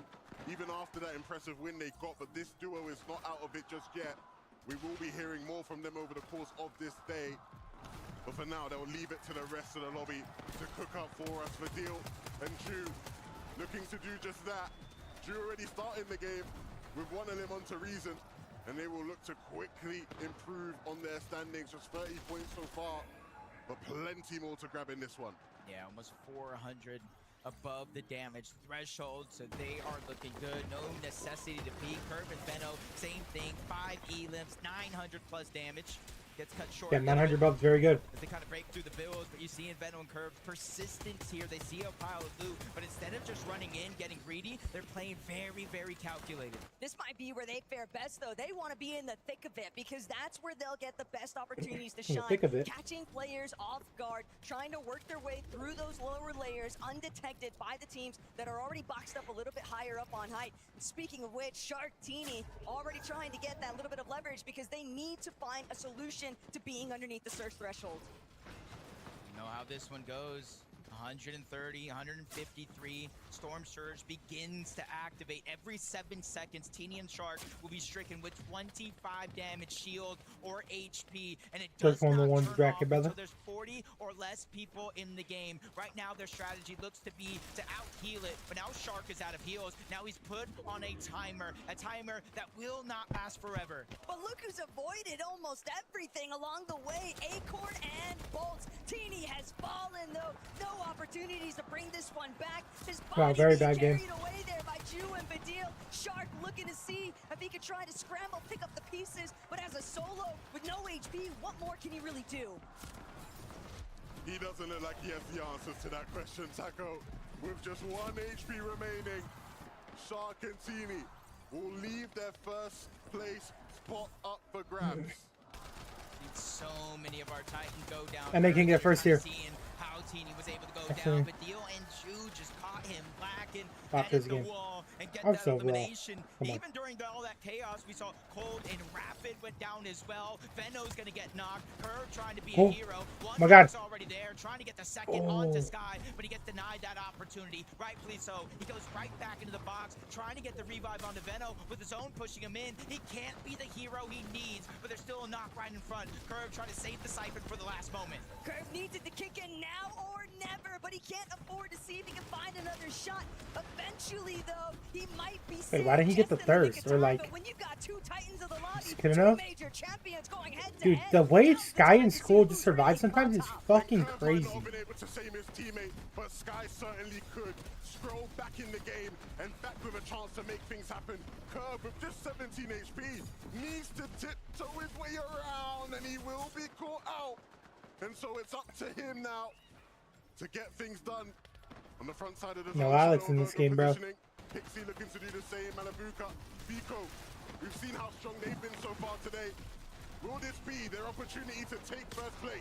They're trying to get that whole side of the zone, but they get cut short, cut off, kind of tagged up all at the same time. Vico's gonna go Vico going down, bro. No. Just been put on Malabuka's shoulders. 132 points. They're so close to the top of the leaderboard, they can taste it as he tries to steal another one away. But that one's gonna go to Momsy. Gets beamed from behind, my goodness. Swizzy and Pixie take him down. Swizzy and Pixie are primed and ready. They are just looking back, spraying down every single one of these teams. All of the players that are just a little bit too late to the punch. Damn, Swizzy Pixie, you're back. Pixie Swizzy, with the damage having been done, they're ready to see whether or not they can make their move towards frontside. If these guys can rise to the occasion today, it would be exactly the type of story you expect out of Swizzy and Pixie. Peterbot playing the storm now as all this madness ensues.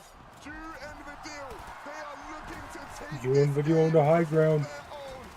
Germany getting high, brother. They want the high ground and they will keep it for now. But that 14 teams up, bro. Pablo Chino down there. You see them? and apply the pressure below. They're feeling like they're on cloud 9 right now. The entire arena cheering them on, but they draw their attention to Shadow and Virgo, that second height team. Anybody in that position could use a shockwave and disrupt everything they have going on. You can tell though from the way they're playing it, they don't have the materials, and so the chop will come through. It's Cammy, it's Hari. Oh, me Hari. Did they get a dub? And so it'll be up to Vidil now to clutch up. But this is a spot that Vidil's been in so many times already, and now here today, Vidil trying to see if he can strike through, but his shield is Trying to do so low. anything, but he can't do much. The movement is crazy, but He still survives somehow. What the fuck am I watching? trying to see if he can get out of sight. Pablo is falling, kindling right next to him, but Vidil, he's not gonna be able to get the shots. He wants to try and make it through. Oh my God. But all of these pre-existing builds just forcing him to make the effort. He's just doing it somehow. Oh, shit! On Sky! Come on. Brother. No, but Vidil's different. Oh my God, what a plays, bro. That was actually, like, impressive as fuck. I actually don't know how I kept finding shit like that. Yo, Shadow Virgo gonna get lurked on. What are you guys doing? Oh my God, bro. We're not looking... Like, we think we're in some bot lobby? They might have had no mats, but, like, I don't know what they were looking at. Wow. Just had their backs turned, bro. Ari Cammy win, maybe? Yeah, why is fucking Cammy been getting fraggy lately? What did he actually figure it out? But Scroll finds nothing. He realizes Cammy's in a metal box, and then there's Pixie all alone on the ground. Scroll with the siphon just in the nick of time. But Scroll is still got to Oh my God. Ari never gets chance Well, to coming, but it doesn't matter because Ari Cammy with a win, bro. Not a land without a Cammy win, bro. You know what they say? This event, contested, uncontested, that is not a problem from them. When it comes to big moments, when it comes to big events, Cammy is one for certain that shows up when it matters most. Cammy, Hari, stand up. Düsseldorf, please give it up for Cammy and Hari. What an intense final moment, but you were in it together. How were the communications that you tried to take Solo Scroll down? I mean, it was the perfect game. We just chopped high like 3 times, killed like 4 people because of that, and it was an easy game. That's what everyone is saying so far, but everyone online has been looking at the lobby list and saying this might be the most stacked FNCS LAN ever. Do you agree, Hari? Yeah, it's so stacked. So when you look at the lobby list, who do you think is your biggest competition right now? Darm and Dimash. Darm and Dimash, and is that because you're sat right next to them and they're also your friends from Poland? Yeah. And so if it could be you or them, I'm guessing it's got to be you who wins this now. Of course. So Cammy, you know what it's like to be under pressure, you know what it's like to be on day 2 and in contention for the top, but do you have to change things up so you don't get snaked out there? I mean, we're conned, so like we just need to focus on that. Need to focus on winning off spawns and try to get some more good games. Well, we're going to take a short break while these guys focus up. Please, Düsseldorf, give it up for Cammy and Hari!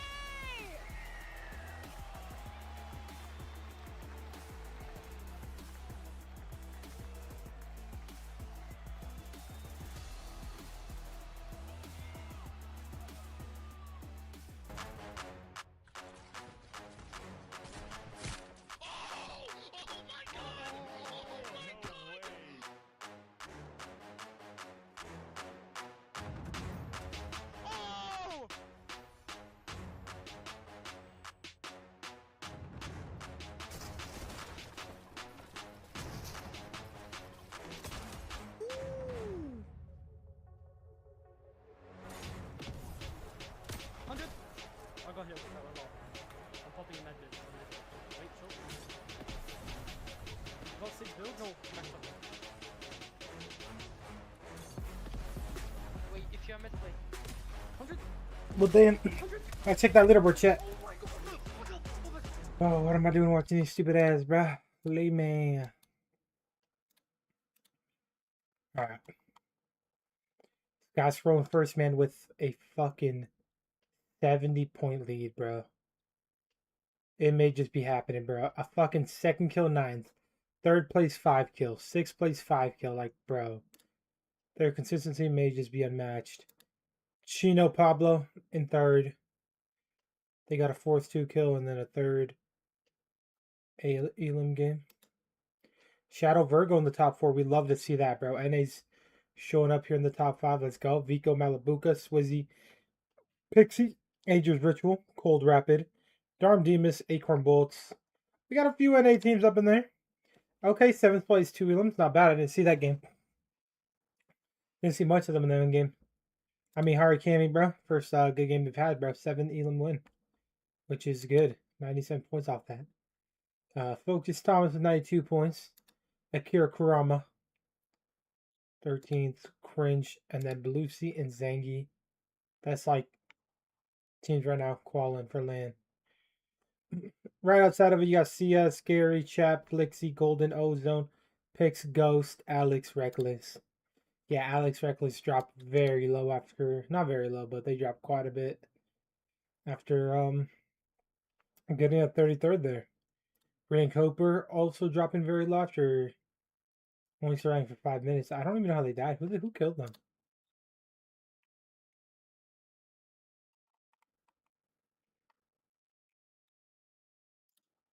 Do we know? I don't think it says whatever.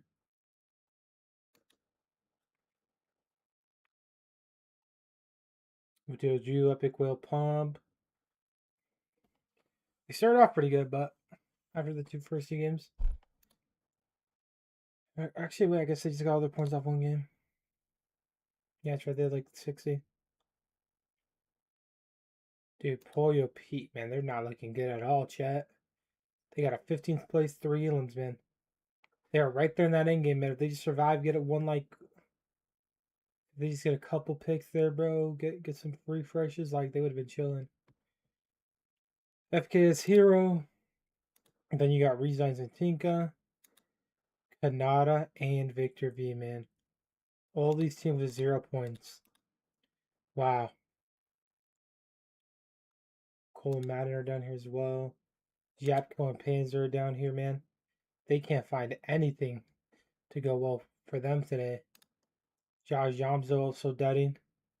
I mean, bro, I think if you have 5 good games, like, you could still qual in the top 15, so. 5 pretty good games. What a win out of them.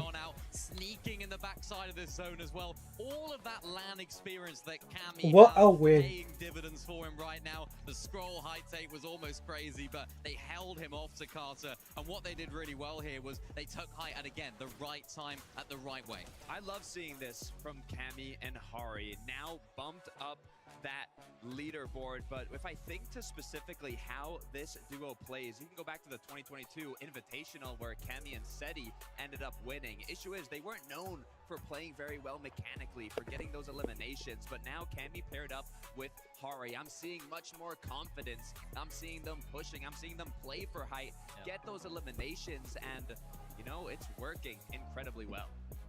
I don't know if you saw what I saw. Sky and Scroll has suddenly broken It's into dominance, the bro. 200-point threshold. Oh, wow. Finding that second Somebody's got to place grease them out of the against, fuck. obviously, a solo situation against Cammy and Shari, rather. Wow. This team continues to do it. I don't know how they do it, but Scroll, if we're going to put Scroll in solo clutch situations, I'm down. I'm down. Look, I'm down to put either of them in solo clutch situations. Scroll, game 1, got 52 points as a solo, once again clutching it out. But the best part is, Sky is just as capable at solo clutching. In the EU Major Finals, he had the 3rd most solo clutch points. They can play together as a duo. They can play as solos. They were the most consistent team on EU EU going into those finals, Sky and Scroll have everything to take home this competition. What a shot that was, though. Unreal. There was a moment just Really before was, bro. that as well, where Sky was down and Scroll waited. He almost used Sky's down body as bait. But Nah, they might have fucked over the NA region, bro. Like, separating the regions, bro. Like, that combination of not only mechanical ability, not only dude, I calmness think in it's gotta those be endgame Central and situations, East, man. but There's just so many, the like, brain, the people who live out thoughts, East that thinking, could, like... how can I make the most out of this endgame in our current situation? There's a reason why these guys were favorites going into this weekend, and it's looking very, very good for the Sky and Scroll lovers out there. What's crazy too, using the body as bait. I don't That know was if they'd actually ever do against Central and Vidil, East, right? though. Vidil running through as That could a genuinely work. solo. We could hear the Because they crowd can't going ever crazy. just do Even East, Vidil because begin East can't ever be a region finding these eliminations, by finding itself, eliminations because, bro... against such high-profile duos I like thought. Sky and Scroll is crazy. Yeah, and it's what Vidil's been doing all season long. He's had this sort of like solo clutching prowess, this sort of second wind, if you like, when it comes to solo clutching, because seemingly in every single tournament that he's playing in, he's having these amazing solo clutches. And on a stage like this, in this sort of format, getting those extra few placement points, getting those extra eliminations to Carter is going to be super valuable for him. 100%. They're bumping themselves up the leaderboards. Remember, Vidil back in 2024, he was the best performing duo, German duo alongside Reason, now paired up with Ju. They have been looking incredibly strong on home turf. I'm excited to see if they can continue that momentum forward in the later matches today. Teeny Shark, second place, but Chino and Pablo Wingo up 4 places. Mini Minor, this second place. I mean, honestly, Sky and Scroll aren't that far away, but they are trying to make a statement, right? They're like, hey, you're doing good. We're going to stay very close by, though. Yeah, it's where Chino Pablo operate. This is exactly where you want to have them. These endgame situations, hit to hit. If you looked at the drop map going into today, you'd almost write them off. That sort of triple contestation and standing script. But when they make this endgame situation, when they're in these low to mid ground layers, they are just almost so in sync together. They're playing off each other so well. And this is something that we spoke about to them in an interview. They were sort of saying, yeah, if we make these endgames, Takara, we're going to have a lot of fun. And that is exactly what they're doing. What I find interesting about Pablo and Chino is if you looked at their expectations from 2024, which was duos going into 2025, they were low. They weren't making the major finals. They didn't make global championships, but then they were one of the best trios in 2025. So going into this year, their expectations have been significantly high, and they have not disappointed, performing at the top at the EU Major Finals, and now once again topping the charts on an international stage here at the Major Summit. They are meeting those expectations currently, but we still got more games to play out. I'd love to go back to the standings really quickly, right? I want to see that second page. So keep in mind, we know right now 98 points is where Acorn and Volts sit, but just below, look at this. Cammy, Shari up 32 places, a single game difference. And look, just right behind Focus, Thomas HD, Akira Kurama, so many names. Guys, this competition is still very much alive. Obviously, we've had a few games, but it'll just take a single game to change everything. Oh, absolutely. And when Shari and Cammy actually switched up their drop spot towards more of the northeast side of where they're originally landing, I had a few questions. I was like, is this actually going to be the right move? Is this going to be the play that they want to make, particularly with all that contestation going on around them? And the first 2 games, yeah, it wasn't great, really. They weren't able to show us what we know they can do, particularly Cammy, known as the land goat. This is the area in which he is known to operate very well. And for those guys, moving up in the standings after that 1 game is absolutely crucial. But in an 8-game format, Scarsper, it becomes very difficult because you have to continue then to do that throughout the day. Yeah, Cammy on EU has been a player that's kind of been known to stay ahead and adapt incredibly quickly when there's a new season, when there's new strats, new metas. Cammy is going to be on top of that. I was also looking, Thomas HD and Focus close by. They were actually surprise contested in the last match. Now, they ended up having the upper hand. They came out on top there, but there have been a lot of last-minute switch-ups, so I'm definitely starting to feel that pressure. Absolutely, man. And I'd love to tip my hat to Shadow and Virgo. I'm sure Vivid, wherever you are, is probably making some noise. Currently our best performing NA team. They kind of showed up for a bit of that last game, and then Cammy and Shari said, get out. But still, I love seeing this duo, right? They had that crazy call yesterday. Hey, yeah, we'll go ahead and win this next game, and then went on to do so. So I'm excited to see what else they can bring, right? Like, just look down to the 2nd to 4th. The points are still pretty dang close. I feel like once we get into that 8th game, man, it's going to be really, really close. Yeah, I mean, looking at that, Shadow Virgo, you mentioned it right there, the 4th place for these guys. It's so tight in and around that area, so it's going to be absolutely vital for them to actually continue to develop and have performances like they have been having. We saw it right here. I think it was Virgo that was up on top of High, actually got chopped on down and then took a lot of that fall damage. So this is where their game started to crumble. But it's something that I spoke about yesterday in the lower bracket. If you can just take High, ride it out for a good amount of time, you're still going to get some really nice placement points. And in an 8-game format, it's going to be absolutely vital to keep those games coming in, because if you can stay consistent, it's going to do you well to good. If anyone's going to take height, it's going to be Virgo and his Shadow. I mean, if we look back at the player lounge, Virgo was winning every single realistic creative match. I mean, mechanically, he has what it takes. But then you look at the predictions, you look at all the co-streamers, you ask online, and they're putting, you know, NA's somewhat last hope per se, Acorn Rituals, you got Cold Rapid. They don't have Shadow and Virgo up there at the top, so I love to see them currently in 4th place, showing what they're truly capable of. Dude, and I gotta say, Swizzy, I see you, all right, global champion. I see you sneaking your way just outside that top 5. Pixie right there as well. We are really starting to heat up, right? So many duos are starting to come online. I think they're all thinking the same thing. That trophy, we have to fight for this title. And also, Mini, we can't forget as well, top 15 auto quals to global championships later on, but this is a global champion, right? He's trying to prove, hey, I won that for a reason. Yeah, and this is a team that have sort of played against with their backs against the walls for a lot of this year and a lot of this season. And, you know, it's kind of surprising coming out of that global championship where Swizzy ended up winning and Pixie, of course, came second. So I think this kind of like one-day format actually hinders them a little bit, because this is a team that are really good at looking back at what they did wrong and then going ahead and improving based on what everyone else is doing. They'll have that halftime break to go ahead and do that, so expect big things from them in the second half as well, but a really solid start for them there in 6th. Yeah, I don't think anything can stop Swizzy. I mean, tragic end to 2024, came right back in 25, becoming a global champion. Got here a day before his tournament, no sleep, but was unable to make it through. And then in the first match at that lower bracket, all it took was 1 game.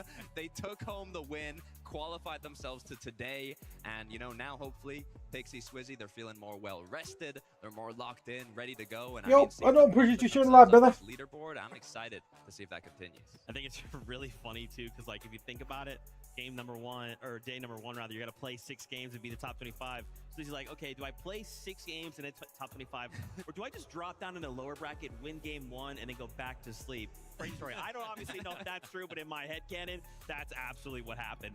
Vidil as well in that last game, ultimately shut down by Sky and Scroll, right? Kind of being used as bait there, but by himself, I mean, dude, he looks so good right now, Mini Minor. Obviously, eventually kind of had to play this out as a solo, but he looks good. Early height take, the crowd went crazy. Everyone was hyped. They saw them on height. They saw the stars aligning for Dew and Vidil. And this was the moment where it all came crumbling down. But remember, Vidil here going up against arguably the best team in the world, especially in this domain in the low ground situation. Only on 4 HP, absolutely cooking. And this is what I talked about earlier. Scroll, that thinking ahead, 200 IQ play, waiting for Vidil to go ahead and find that finish. I think he did get the points for it though, so that's a really nice solo clutch from him. Yeah, I mean, being on home turf, having the crowd cheering your name, roaring for your success, I'm sure it definitely plays a big part. But Vidil is one of those EU legends. He's been around for a very long time. He knows what it takes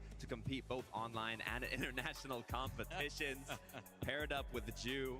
I'm excited to see them close out today. Oh, Vidil do it as well. Where's the finger guns? There we go. There we go. Was he about to dab? He was about to dab. It's Thinking about way back many years ago.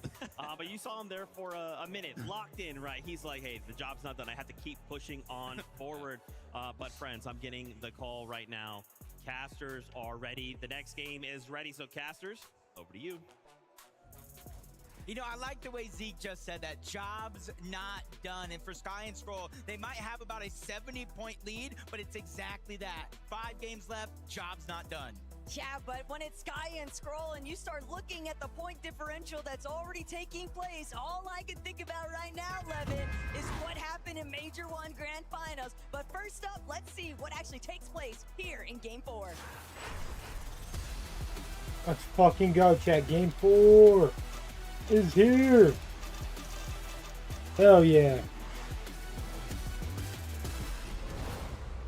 Game 4. How are we feeling, boys? The last game before halftime, and you guys are no strangers to Fortnite competitive, where you're at on the leaderboard means so much. If you're going after first, you might have to have a big game here. If you're settling for that top 15, you just need to remain consistent. Thomas, focus. They know they got lurked on at the start of that last game, and they're just being a little bit more aware. No surprises this time around, or for now at least. We have to see what takes place elsewhere.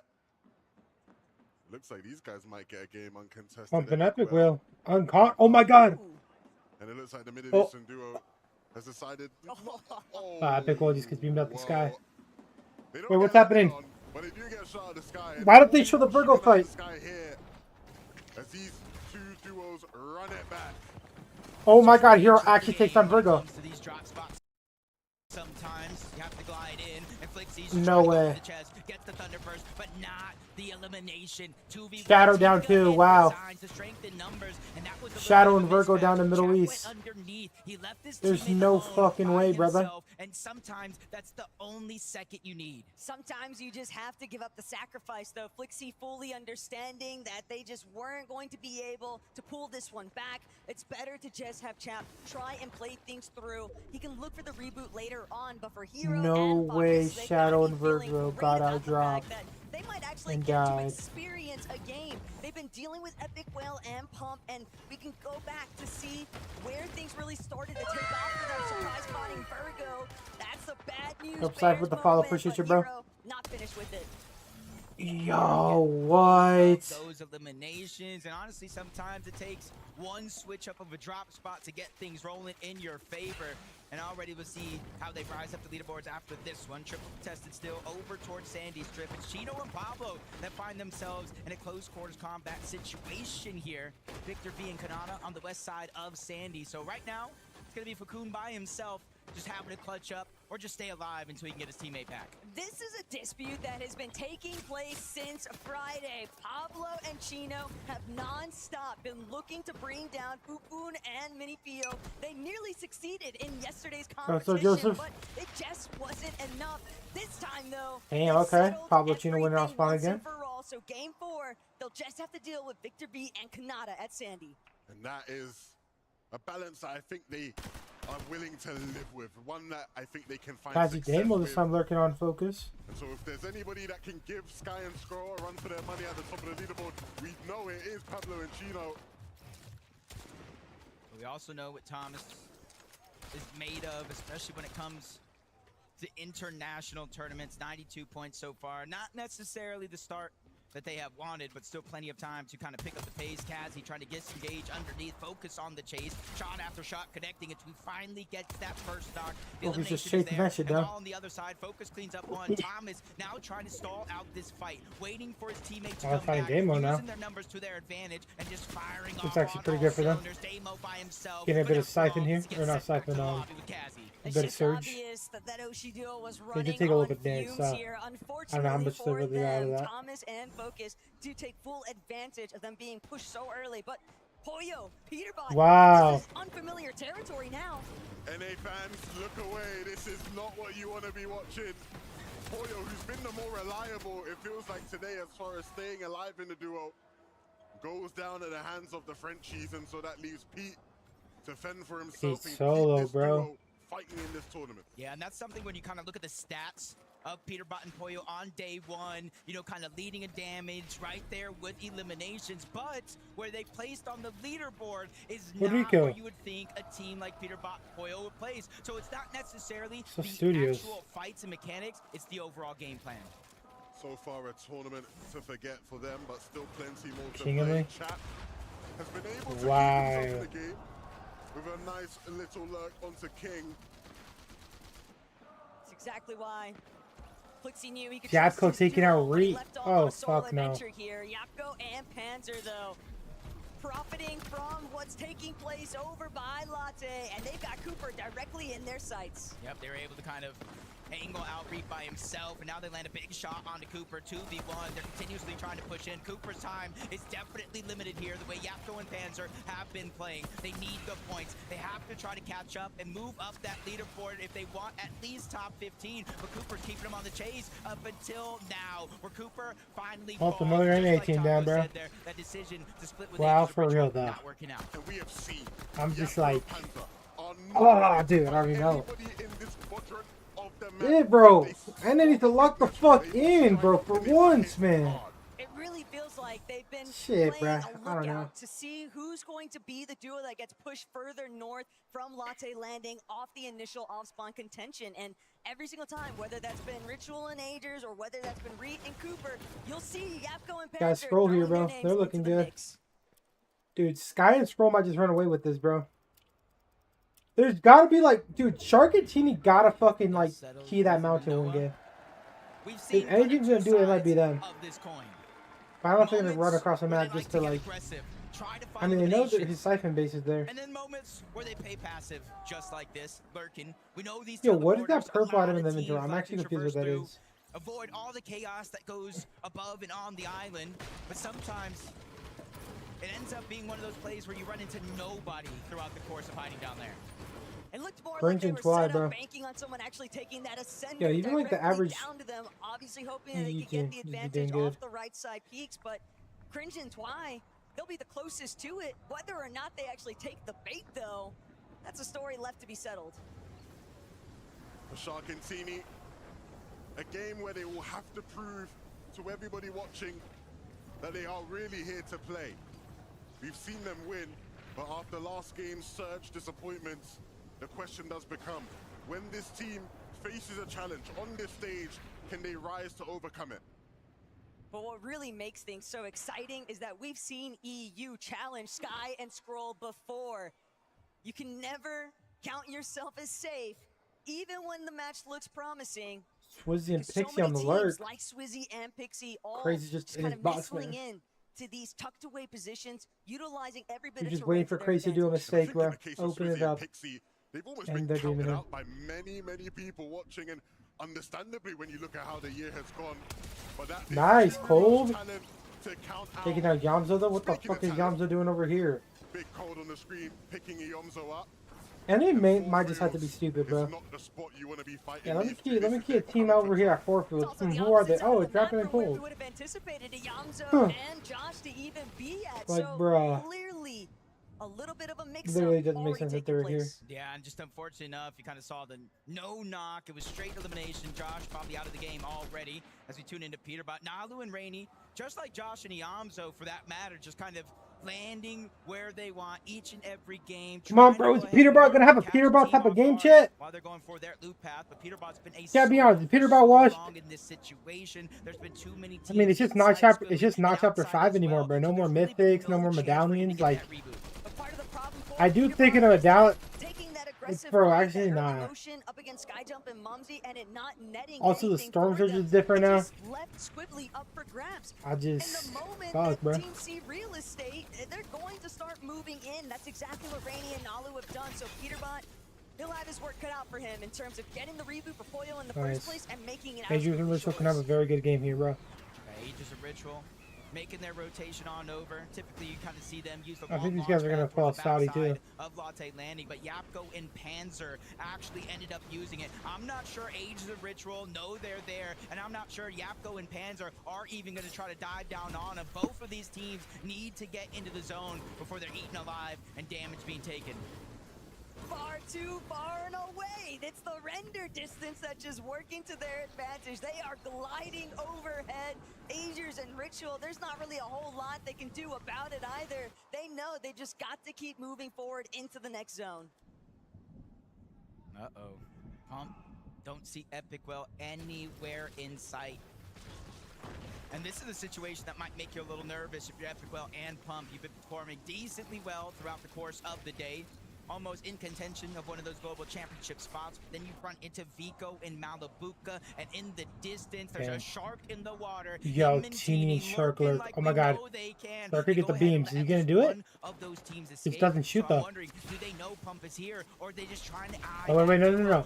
Shark saw a very good lurk. Cannot talk, bro. There we go. Shark gave his position away, but he beamed Vico a bit. Oh my god, Pump takes down Malabuka. Okay, Pump. There we go. Fuck it.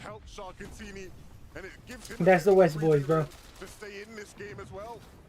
Not only that, but West Coast Pump, man. Absolutely stacked right now. The problem is he is just a solo. Wow, Shark and Teeny are going for him. Of course they don't go for the EU team, bro. Like, okay.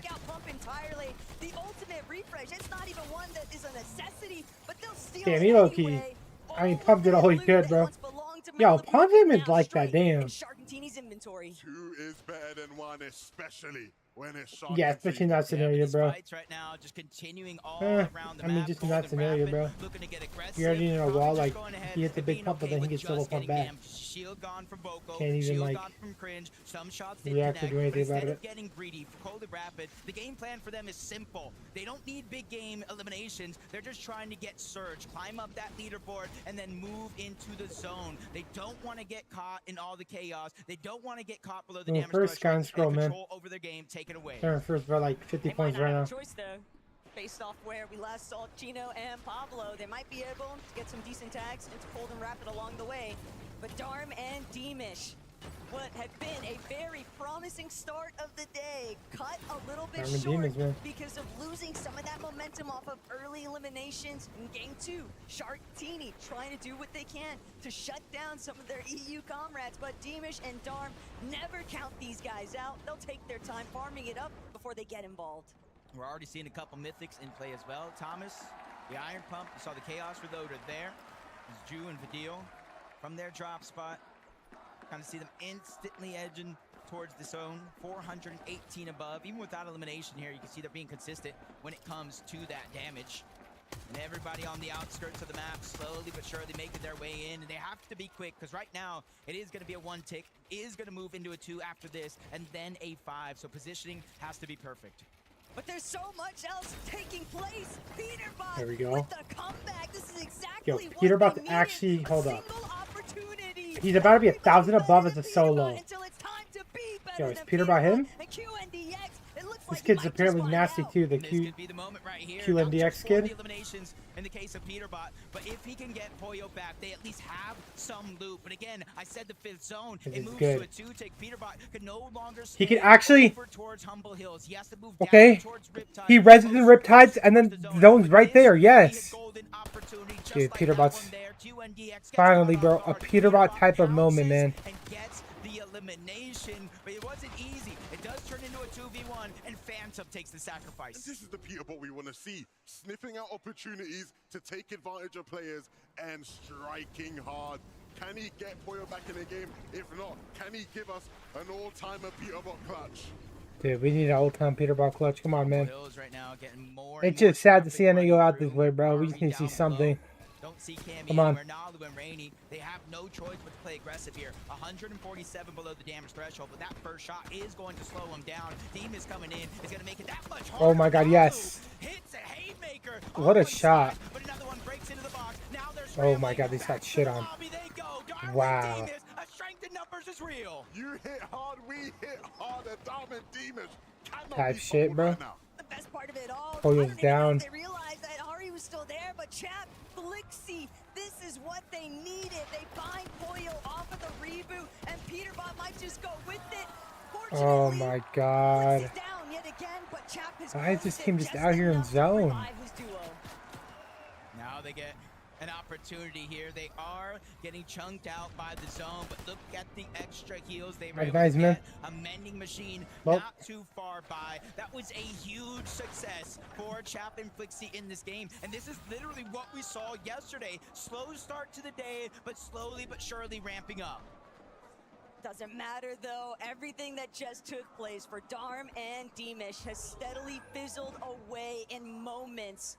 It seems so promising. You get the Dude, Peterbot and Poyo might just need to start crashing out now. on Surge. Just took too much damage in the exchange overall. Damn, Kirk and Vino not doing too good either. Left its mark.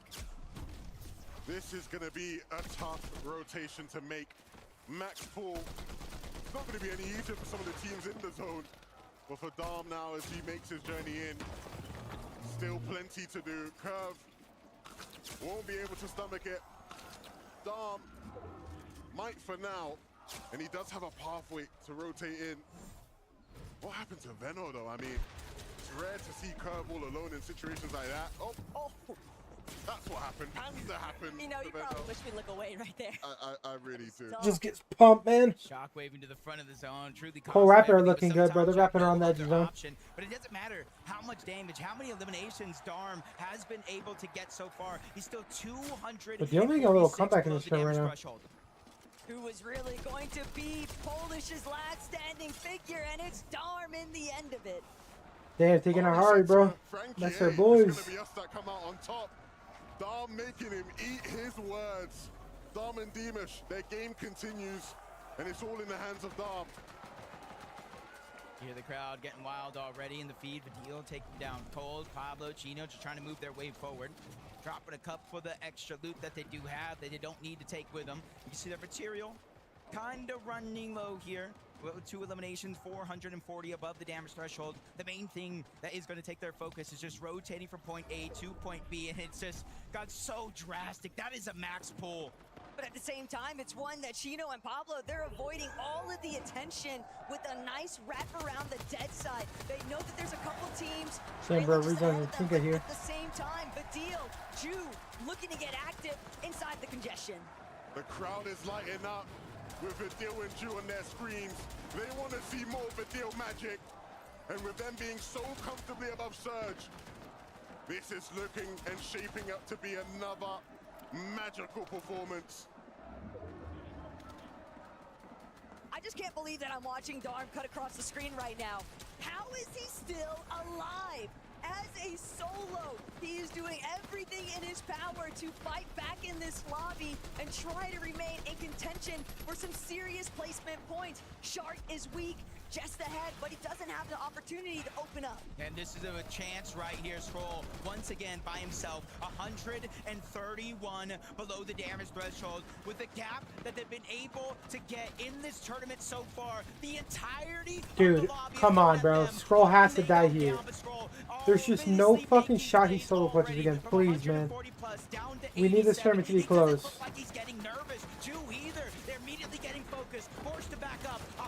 Wow, they were up above 600, now they're below 200, bro. That's crazy. The entire lobby is staring him down, and he won't be able to withstand it. But Darm still going. 6 more points have just been collected, and Darm, even with the Surge ticking away at his lifeline here, he's still waiting to see if he can strike first and come out on top. If he finds a singular refresh, that would be everything, because only 3 more players need to go down for the Surge to disappear. Yep, he has multiple med kits. Plenty of time because he didn't get that max pull, but 305, that's a daunting number to look at. So that's why he's just hoping, crossing his fingers, 3 people to go down. Maybe Vico, Malabuka could get one. Kurama moving across. Lucy's going to get dropped. Romero's going to get knocked as well. Plenty of eliminations need to be cleaned up here, but a flank comes in. Teeny surprise. Shark and him try to converge back into that same box, but they still have to rotate forward. But look at how much space they have. They claim so much of the lower layers, and they're looking to continue building it out. But next, they want to take over the front Darm side. solo here. Dom down to bare bones with just 25 HP. He has to make some sort of play happen. If anybody can do it right now, it's got to be him. Yeah, Virgo and Shatter about to drop hella. And we know he has his eyes set on any Darm out of it though. That will be a team that won't pass him. Oh, Shark solo. Shark solo clutch time? He has to show why he's kind of looked at as one of the best individual player in EU as of Vico Malabuka on the high ground. Oh shit. It's Malabuka We know what they could do on high ground, and it doesn't They're look looking like crazy any as shit team on as height. of now is looking up. It's very often Damn, that bro, you'll they're see up them 60 starting points to right now, really chat. heat up 61 as the points for Sky lobbies Scroll, bro. continue to drag on, but Shark needs to Scroll, clutch some points to as keep a that lead solo, not just too trying to hide far apart. underneath. Focus. But Tom is trying to come up. immediately. Focus, this kid's beam, bro. Contest on the high ground, but they'll be sniffed out immediately. Still, Yo, Tom is focused on the height with no mats, though. Good plays, boys. Vico, all alone. We've seen it here before. Oh my god, taking down Golden. But doesn't stay alive for too long at all. Continue. Thomas and Focus looking to announce themselves Bolton now Acorn are to the here. world as they sit up on Come on, high. Bolton Acorn could have a really good game. They want to catch up, but they don't want to wait. I think that was Chance and Tyler on the low ground. Same thing could be said for them. 108 points and counting. 2 eliminations. They have Tails, they have Slurp, they have everything that they need, but Scroll is still outlasting everyone into the top 14. If he can go a little bit further, he'll get half of the placement points. He is a major problem for the rest of the lobby. And how can he be Shark stopped? taking out one, bro. Doing his best impression now to try and catch up. Every single one of these solos. Yo, it's Shark versus Score right now, bro. My fucking goodness. And that leaves Thomas now. Thomas has a solo up on height with 0 builds. No, it's 1 build. He has a mountain to climb here, Taco. And the new generation, they're trying to take over. Scroll. Holy shit, bro. Underneath, a little bit out of sight, out of mind, but it's only a brief moment. Akira Karama, they're the ones that take over front side low. Scroll, he has Misses to the connect. shot He finally. needs to bring down this next player, but it's Resigned, picked off by Pixie instead. And Scroll knows his moments are limited. He's trying to see Akira with a kill. Shark down. That means the lead's only gonna grow. We're into the top 9, half of the placement points, top 8, another one's gonna go down. Bolts gets that elimination. My phone's ringing, bro. They're trying to dominate that My layer, lord. but Scroll is still scrambling around. He is the X factor, big shot on a Tyler, but unfortunately he goes down. It's the fact of the matter, though, the damage has been done. If it's not me, it won't be you either. So Akira Karama, will you find your moment, or will Bolts and Acorn take Come it on. all away? Acorn and both win, please. Acorn's left. And he's left hope right here, bro. Nice. Very good game out of them. They've had 2 back-to-back very good. Oh my god, what dude, Bolts. Bolts heating up now, bro. Minori. He is striking him down. Dude, Bolts with the star, bro. 7 kill. 7 kill second currently. GG's. 8 kill win! For Acorn and fucking Bolts, man. Let's go. NA win. Oh, fucking shit, chat. And we're going to halftime, man. Shambles underneath, 2 separate lines of fire, nowhere left to run. So of course the victory is all theirs. Well, I work in like 27 minutes, bro. I'll be back later, though. Game 4, but it feels like you're just chilling. It feels like you just played a practice game, Bolt, from that reaction. This ain't nothing to do, like a Acorn. practice game, but you know, we took height in the end, and we were beaming a lot of people with our AR, so it felt like a really smooth game. Acorn, as IGL, what's going through your mind when you're looking up? You're seeing the chaos unfold. What are you saying to Bolts in that moment? How'd you get the timing right? It was actually him that made the height call. I would just Damn. wait for him to look at it. You know, we were trying to Okay. He made the decision, trusted him, and we won the game. Is that a situation that happens a lot? Bolts, you say, you know what, I've got the instinct here, let me fly. I would say it's 50-50. Sometimes it's me, sometimes it's Acorn, but in the end, we got the win. Now, the 2 of you now on form, on fire, but this is a stacked lobby. Do you think consistency is something you can achieve? Of course, always got to be consistent. You know, it's a mental game. We're doing bad. We won the game. Now we're back in it to win it. The mentality is clearly strong and getting stronger with these 2. We're going to take a short break. When we come back, we'll be talking about all the action so far. Congratulations, Acorn and Bolt!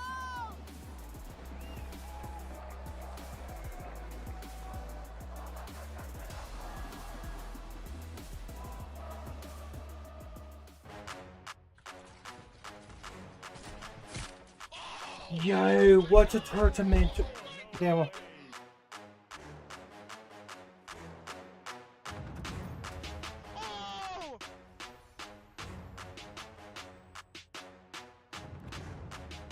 Off to the key for Fortnite, damn.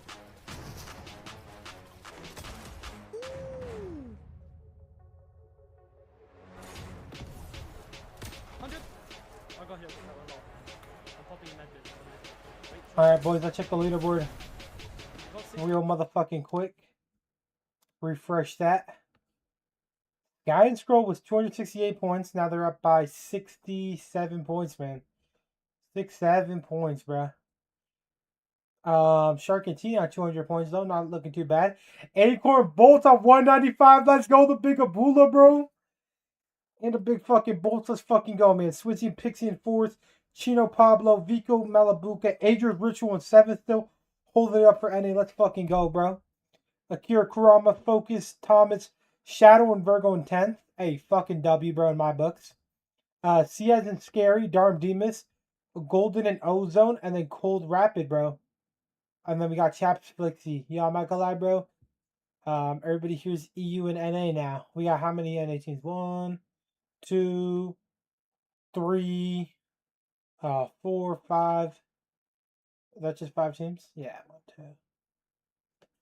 Okay, 5 out of that, and then 10 is EU. Holy shit. Hey, there's still a big ass tournament, man. Who could still... Come on, we need some teams to jump up, bro. Dude, Pollo and fucking Peterbot, man. In 29th. Well, damn. We'll see how they end up doing.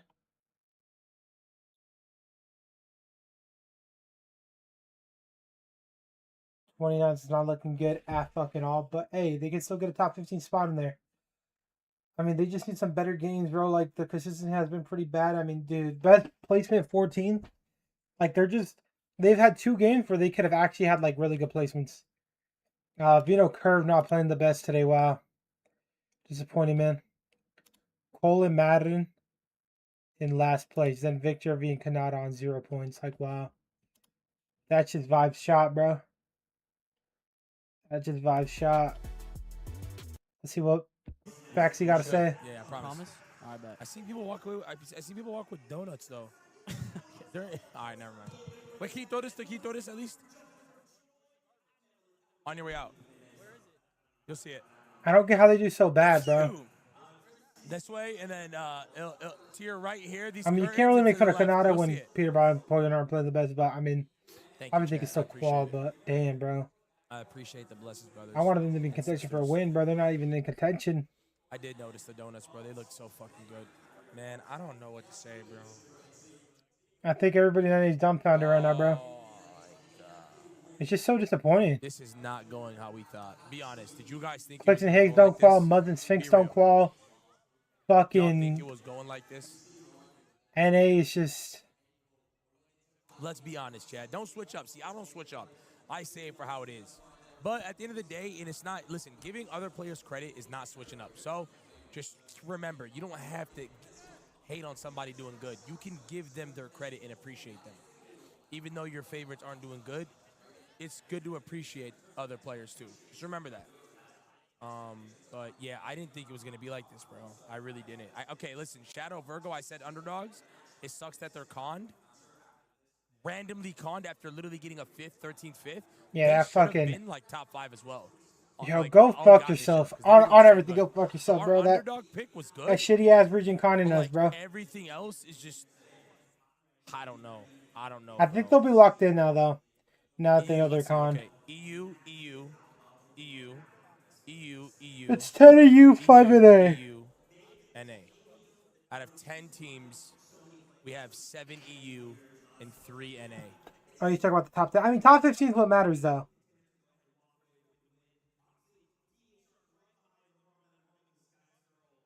Okay, let's try this. You can't IRL. Hold on. Top 15. Oh no, we only have 2 more. All right, chat. Well, I gotta get to work soon. I'm finna end. I'll see you guys later. Teams out of 15.